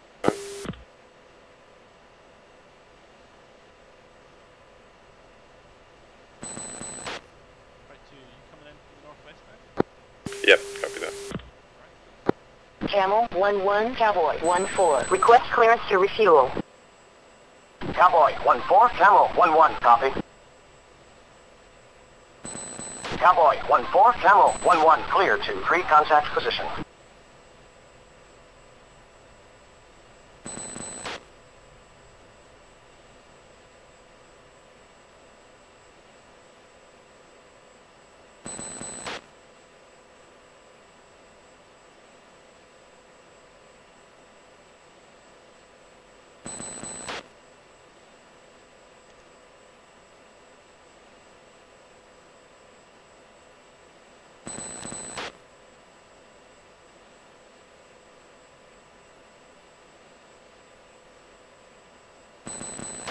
Alright, to you found your targets. I just did another try with CCIP and really I don't get what I'm doing wrong. All you have to do is hold the button down for pickup. You want to do it just before you see it, just before the drop, just before the fall line comes. You also need to make sure your fall line is in the middle of your marker. Yeah, I'm not in a steep dive. I still got that other horizontal line in my fall line. Yep, that's fine. So when that happens and you go down the button, you'll notice that your symbology looks more like a CCRP drop. Yeah, sure, but when I start pickling, I can already pull up, or do I still have to continue to dive then? I would start a pull up, a gentle one. Okay. Because you'll probably notice your fall line is above your fall line is above the flight path marker. Yeah. Bring the nose up and move the fall line, and then also move it back. Okay, let me try. Or follow the dive in until the fall line comes down. That's a bit risky, so I usually just gently start pulling up, but you have to, while you're doing this, you have to make sure it's nice and smooth, that your fall line, your wings are level, and that your flight path marker is set on the fall line. Does that make sense? Yep, copy. Give it another go. With CCIP, if you're diving too shallowly, you'll get a little dash about halfway up from the top of the fall into where the little circle is. That dash just means you're too shallow, and if you release the bombs, it would fall short. Basically, it's kind of telling you like, oh, the CCIP hitter is actually well beyond the bottom of your HUD, like where they'd actually hit. You just need to come in steeper or go faster. Or you can basically do a normal like CCRP, like what Ghost said. So if you put that pipper that you see on the target and press and hold pickle, it'll give you the CCRP symbology. If you fly that, it'll come off once basically the parameters for releases are met. Copy that.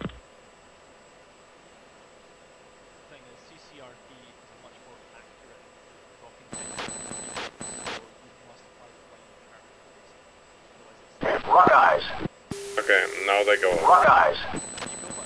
Cowboy Altitude. 1-4, Camel 1-1. Altitude. Heads up, tanker is entering turn.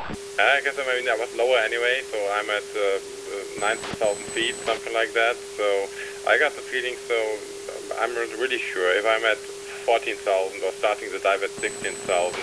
It feels like I do have to be in a steeper dive to actually get some release. Yep, that makes sense. Camel 1-1, Cowboy 1-4. Stabilize and Pull ready. up, pull up, pull up, Roger. pull up, pull up, pull up, pull up, pull up, pull up, pull up, pull up, pull up. So what you're gonna do is you're gonna walk and apply the CCRP symbology, and you're gonna watch the fall line, and you're gonna look at your time. Basically on the bottom right of your HUD, it'll give you a time till next queue. You're gonna wait till it's basically 3 seconds or 4 seconds after you're supposed to drop. Then you're gonna pull down. It's gonna show a little diamond where your target is in your HUD. You're gonna memorize that target location. Then you're gonna flip the CCIP using the missile step button.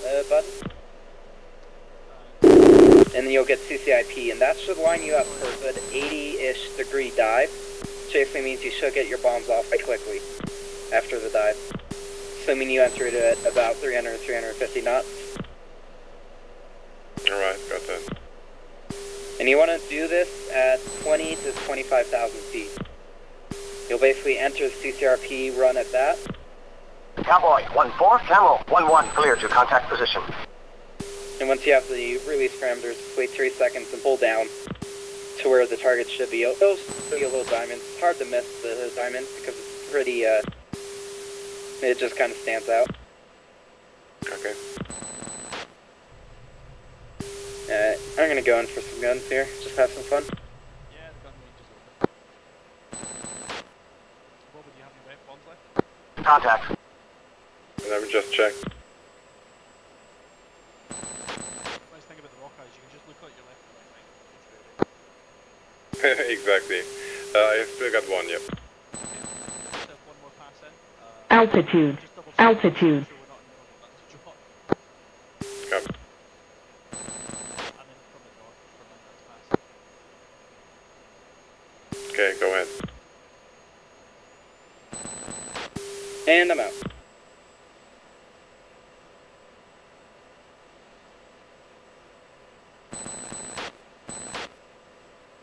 By the way, who's already refueling here? Yeah, I heard that.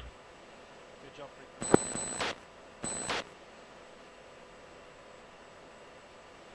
Alright, there you go, lead. The target area is marked.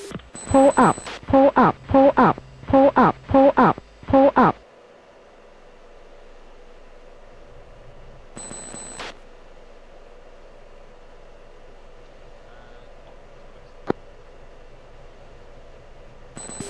Stepped on. Okay, coming in from the south for final run. Disconnect. Alright, I'm already in from the west.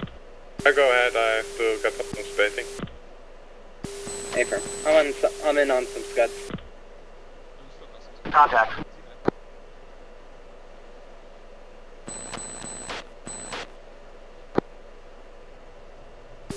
Splash 2, I'm out.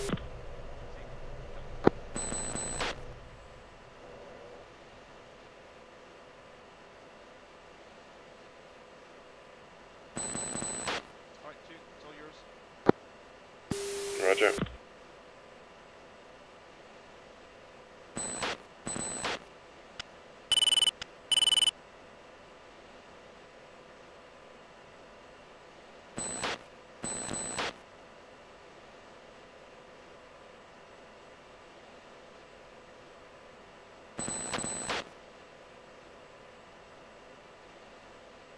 Yeah, but 10 Gs, that seems normal.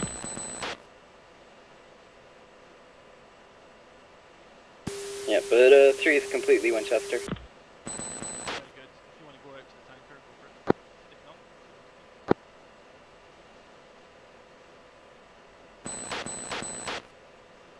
not, Rock eyes. that go a little bit better now that you understand the symbology a bit better. I think it's still a little bit confusing to me, so need more practice, definitely. So especially for these high altitude things. I mean, you know, I did the Dakota training with Squash, you know, CCIPing in a steeper dive, you know, at like 7,000–8,000 feet. I'm fairly confident with that, but coming from such a high altitude, like from 16,000 and trying to drop before 12,000, that still confuses me somehow. Disconnect. It's a trickier job because at that altitude, any slight deviations are even more magnified, which means the CCIP marker will not let you do the drop because it's too far off the course. Yeah, right. So it's just a case of the practice is just being a little bit more refined. Guess so, yeah. Camel 1-1 fueled. Roger. Okay, Bon, you're going for the tanker? I'm going to do my last loads of guns, and if you want to do gun passes, you're welcome to them. That's fine too. Oh yeah, go through. There's one Scud launcher left, so if you know it would be the southern series of basically red circle boxes.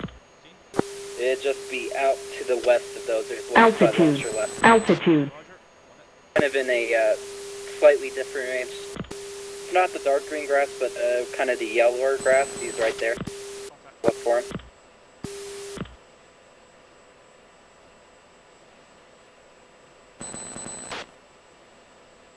Pull up. Pull up. Pull up. Pull up. Pull up. Pull up. Pull up. Pull up.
Tank and channel tanker is 29er Yankee.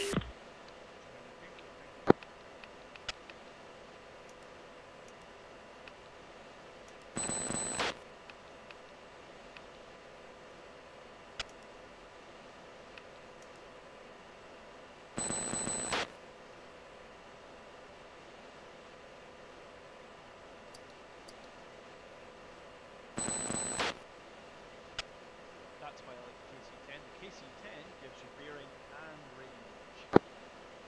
Right. 135 and all the other ones just don't seem to do that. It's not a bug, it is.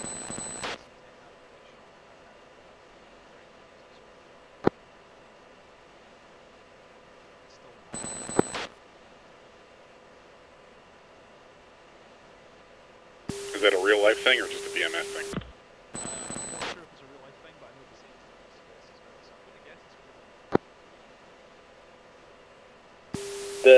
What's the real life thing? The KC-10 has direction.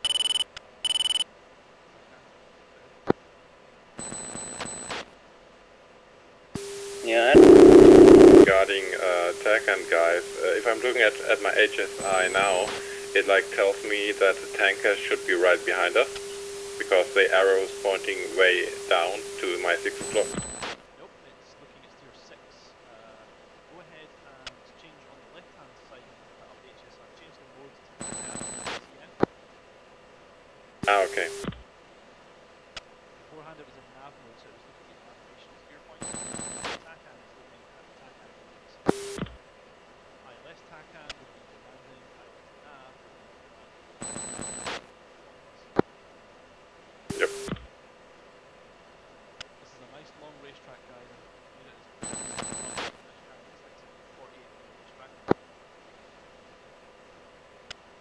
Yep, so I'm gonna need the fuel. Technically, I mean, I've done the fuel metrics here. I'm at 200 pounds and my fuel at home is 500 pounds fuel at home to actually land. So let's say you've got about £1,000 bingo. I'm at 034 now. So the default bingo of £1,500. If you hit bingo, I would recommend just start hitting base. Okay. Unless you're really, really sure you're going to get on the paper and just leave all this.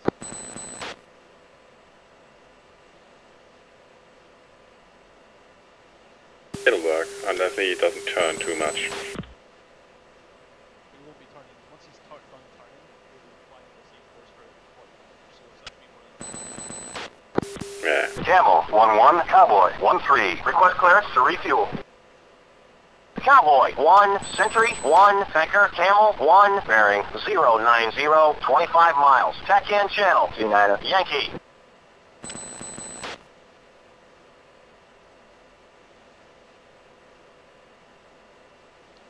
nice thing about data.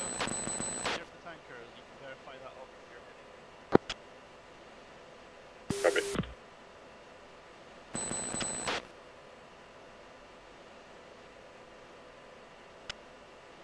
And it's coming towards me. How nice of him. It's like ordering a pizza and just delivering.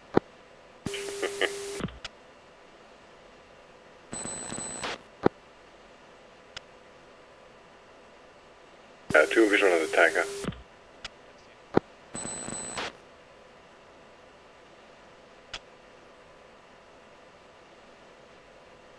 Maybe how's it going? Sorry, I didn't notice you there.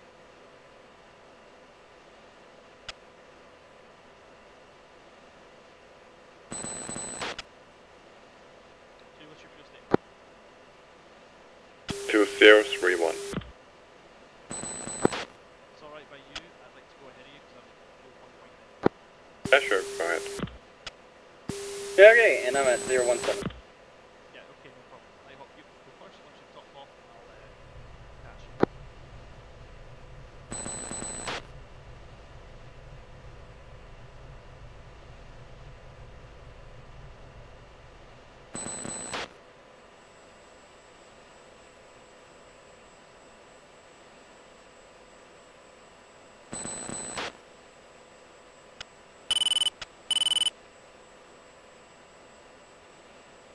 Cowboy 1-3, Camel 1-1, copy.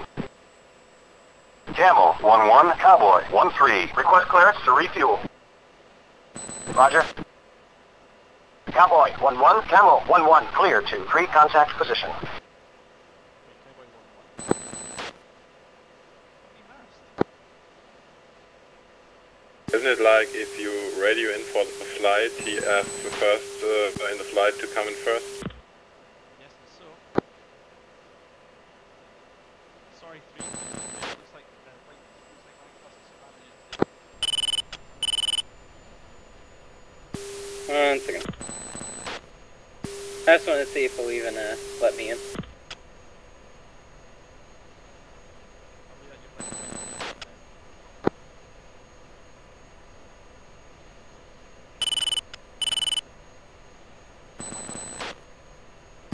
Yeah, the keyboard commands aren't working, so I guess you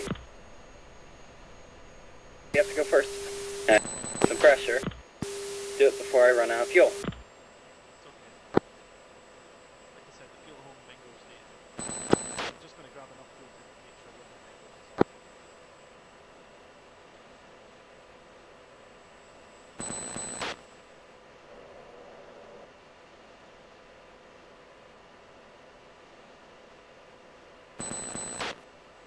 There's a lot of wind here.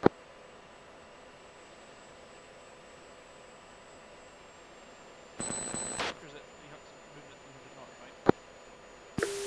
Yep. Yep.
Cowboy 1-1, Camel 1-1, clear to contact position.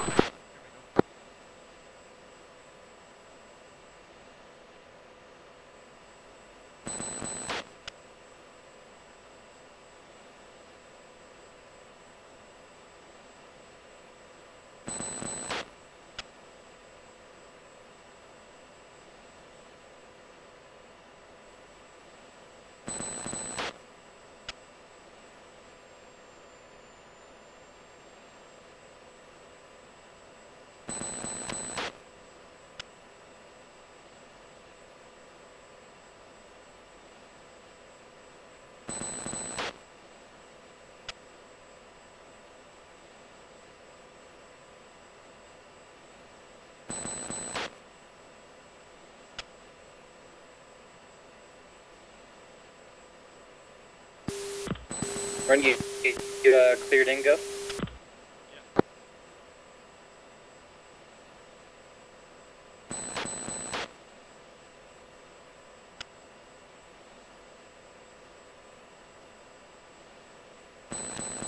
User in your channel timed out.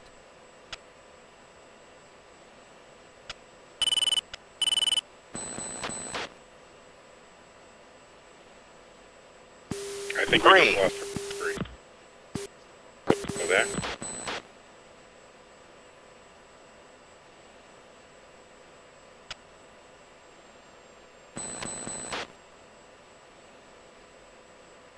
Trees like tumbling in front of me. I guess so. Bingo. Bingo.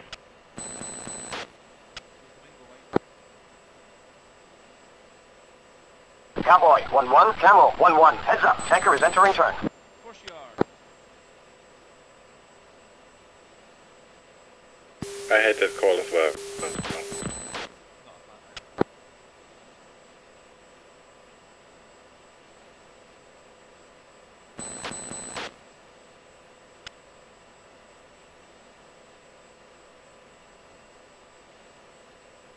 User joined your channel.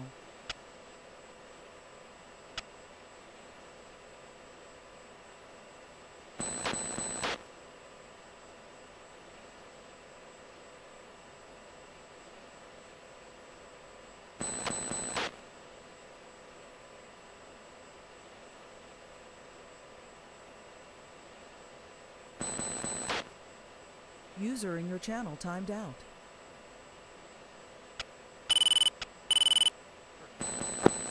User entered your channel.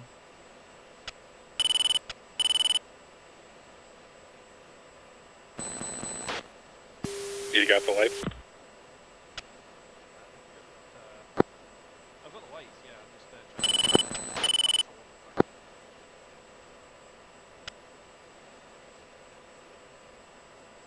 Copy, shutting up.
There you go.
Perfect, hold it there.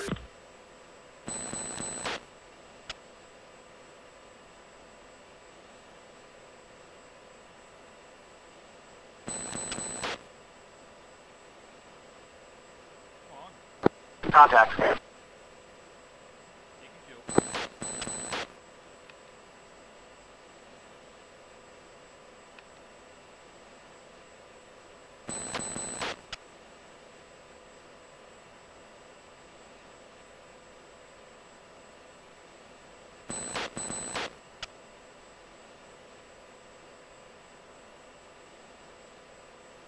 Disconnect.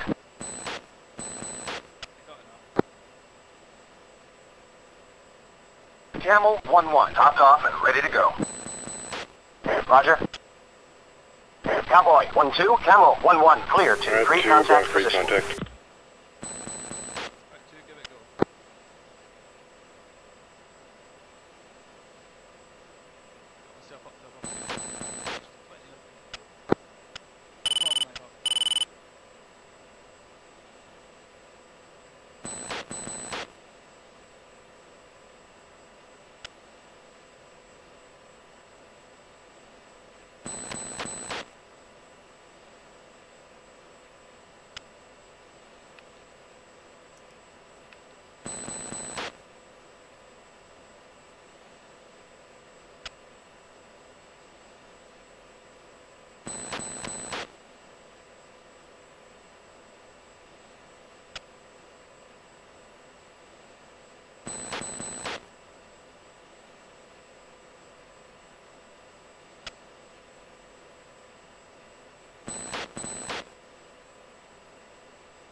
Cowboy 1-2, Camel 1-1, clear to contact position.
Contact. Alright, buddy.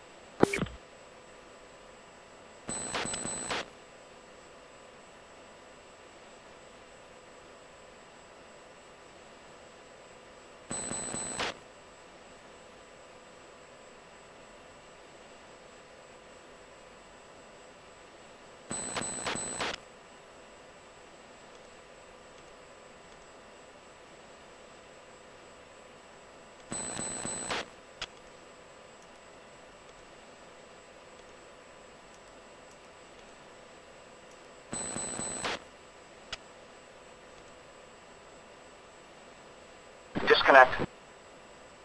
Okay, topped off, ready to go. Okay, cool. Just so you know, if you hit the nose wheel steering, you'll manually disconnect without hearing. Copy. Right, light. Reference steering. 2. 4. 2.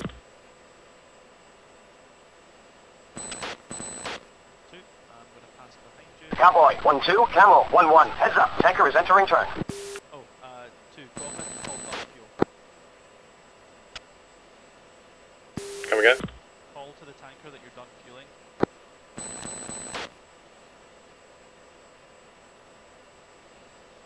Camel 1-1, dropped off and ready to go. Cowboy 1-4, Camel 1-1, clear to pre-contact position. Likewise, Roger. you're going to be refueling. Just keep the tanker up. It's a good habit to be Camel 1-1 fueled. Roger. Copy that. You gotta bear in mind that if the multiple flights want the tanker, once one flight uses the tanker until they're all the way through to board, the other guys won't get you. So while we're the only flight right now and it doesn't matter, what happens is that tanker will continue behind the skies until one quarter next to the top. And they wouldn't let anyone else refuel apart from the port. This is considered obviously less than ideal if, say, Devil Flight is also not fuel, because Cowboy 1-4 disconnected, didn't actually tell Cowboy that he was disconnected, he wasn't passing gas to Devil. Roger, roger. That's a great way to get on your shit list. So yeah, be in the habit, as soon as you're done calling it, say to the tanker, done fuel, and then that'll let the express go on nice and smooth.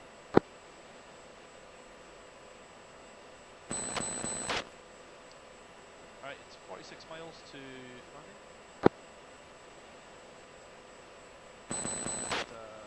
Guys, give me a fuel loadout check. I'm guessing you guys are both fine for fuel.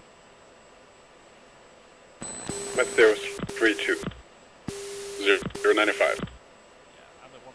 I only took on about 5 or 6 miles before. I didn't want to take all the fuel and end up with over total credit, so that'll do. I'll be passing bingo again, which is good because it's better. Because normally you can't pass it once.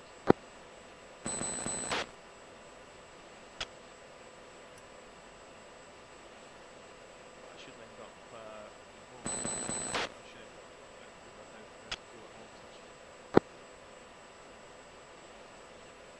So Boba, how did that go? You mean the tanker or the general mission? The general mission, but the tanker as well. It was fun, definitely. I'm not so sure Bingo, if I got bingo. at it yet, but still, I mean, it takes practice. Yeah, these are not things that I have picked up instantaneously. I've been flying for far too long, so don't worry about it. Actually, I'm back to Falcon for 5 months now or something, and I flew it like 12 years ago for a couple of times. So by far no multiplayer at all, and you know that's a whole different world. It is. I mean, you don't need to be flying multiplayer to get this kind of practice. You can do all the things I've done here in the mission. Now that you've saved it at home, you can do it as often as you want. Yeah, sure, definitely for practice, of course. I mean, but it's still, you know, a different thing if you're flying online with other guys, like in a real mission, still, let's say a pickup flight or something like that. But still, you have to concentrate on other things, you know, on your other flight partners and stuff like that, on the general mission, etc. So it's a different story if you practice for your own in single player than in a multiplayer environment. Yeah, I mean, you can warm up with that and fly number 2 or number 3 or 4 in a flight rather than you let but I agree with you, it's not entirely the same. Can I make a comment? Go for it. More of a question. Do you think you've gotten better at identifying the small little icons of the tanks on the radar?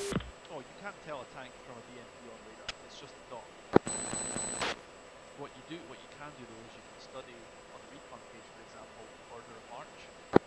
So what tends to happen is that the tanks tend to go to the front instead of the rear, and that's to protect the soft stuff in the middle, the BMPs, the trucks, command vehicles, right? I meant more like distinguishing stationary targets from ground targets. Most of that is looking for patterns. So practice makes perfect with that, but what you'll get a feel for example, if it's GMT and it's moving, well, buildings go through, that's easy.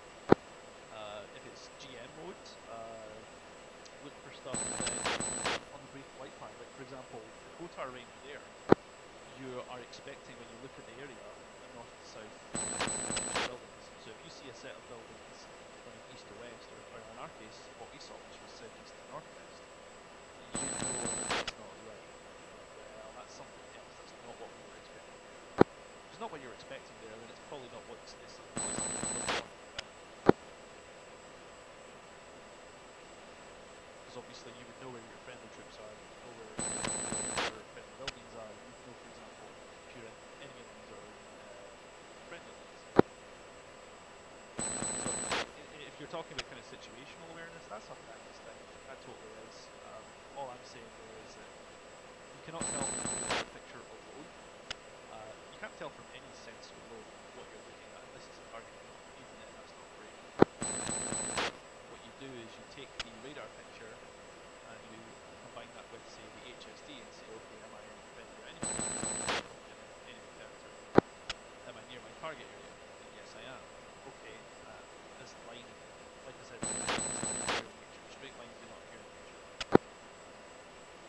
That's a man-made structure, or that's a man-made collection of tanks and ordnance. I'm going to fly that in. If you still can't identify it, and for some reason you don't have a target pod, the only thing I can honestly suggest at that point is to do a visual ID, fly close enough that you can zoom in or use the mouse and look at it.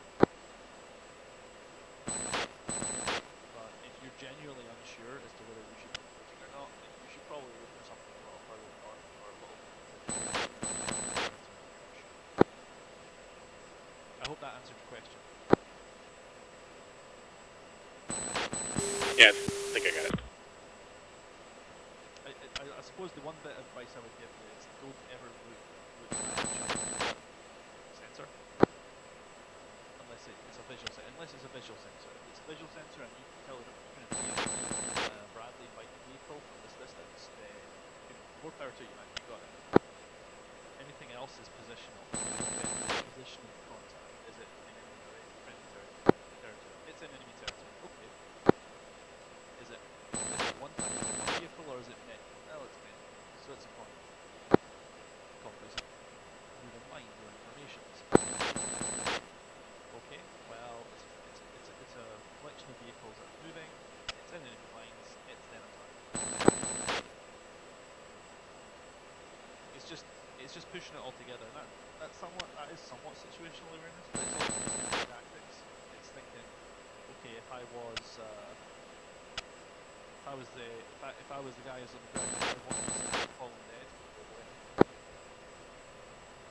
Right, I'm gonna start spiraling down and go right to the right. Copy, I noticed. So throttles idle and spiral and turn down to level off about 3,000 feet.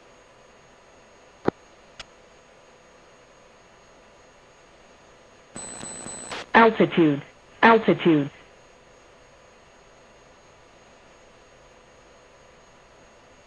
Start to level off.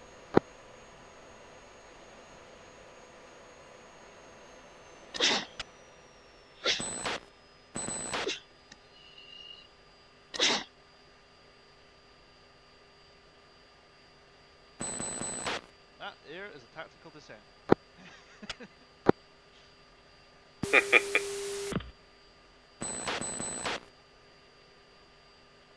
Or at least my version of it.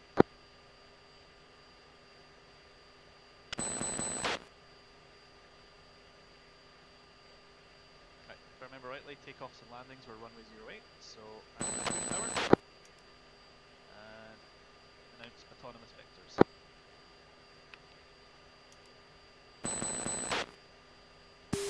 Cowboy 1-1, inbound for landing. Good morning, Cowboy 1. Oh, Warning, warning. Runway 08, Warning, welcome warning. back.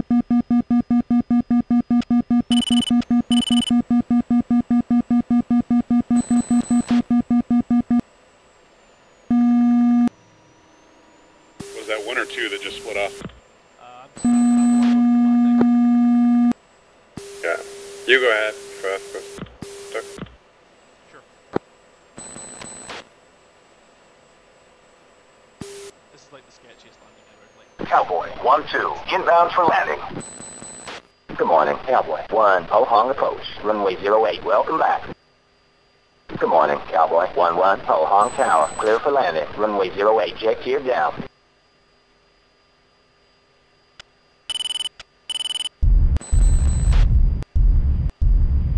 Cowboy 1-1, oh, Hong Tower, resume on navigation. Cowboy 1-1, Ho Hong Tower. Next time, get a clearance before landing.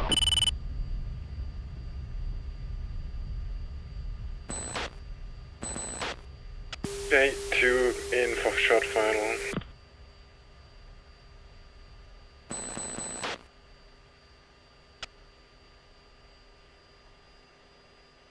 I also recorded an ACMI, so give me some time for that to build if you want it. I can give that time if you want, it's not a problem. It's Boba's mission. Yeah, sure. And leads clear of active. Good morning, Cowboy 1-2, Ho Hong Tower. Clear for landing. Runway 08, jet gear down.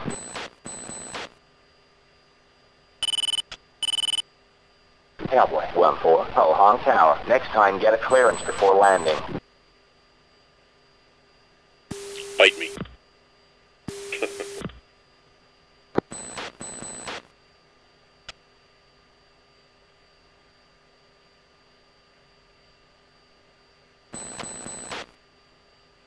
This, guys, is what smart scaling looks like up close and personal. The aircraft's a little too big for the image, so it's there. Ooh, a little hefty on the nose wheel steering there, mate. I'm trying to make like a cold lane in case he comes up my ass. You're good. You've got plenty of space. Literally, just put his landing gear down. There you go, wheels down.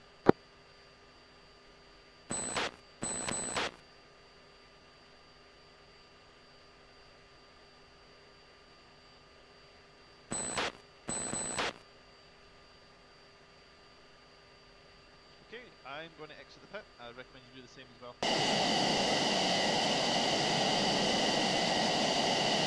Thank you.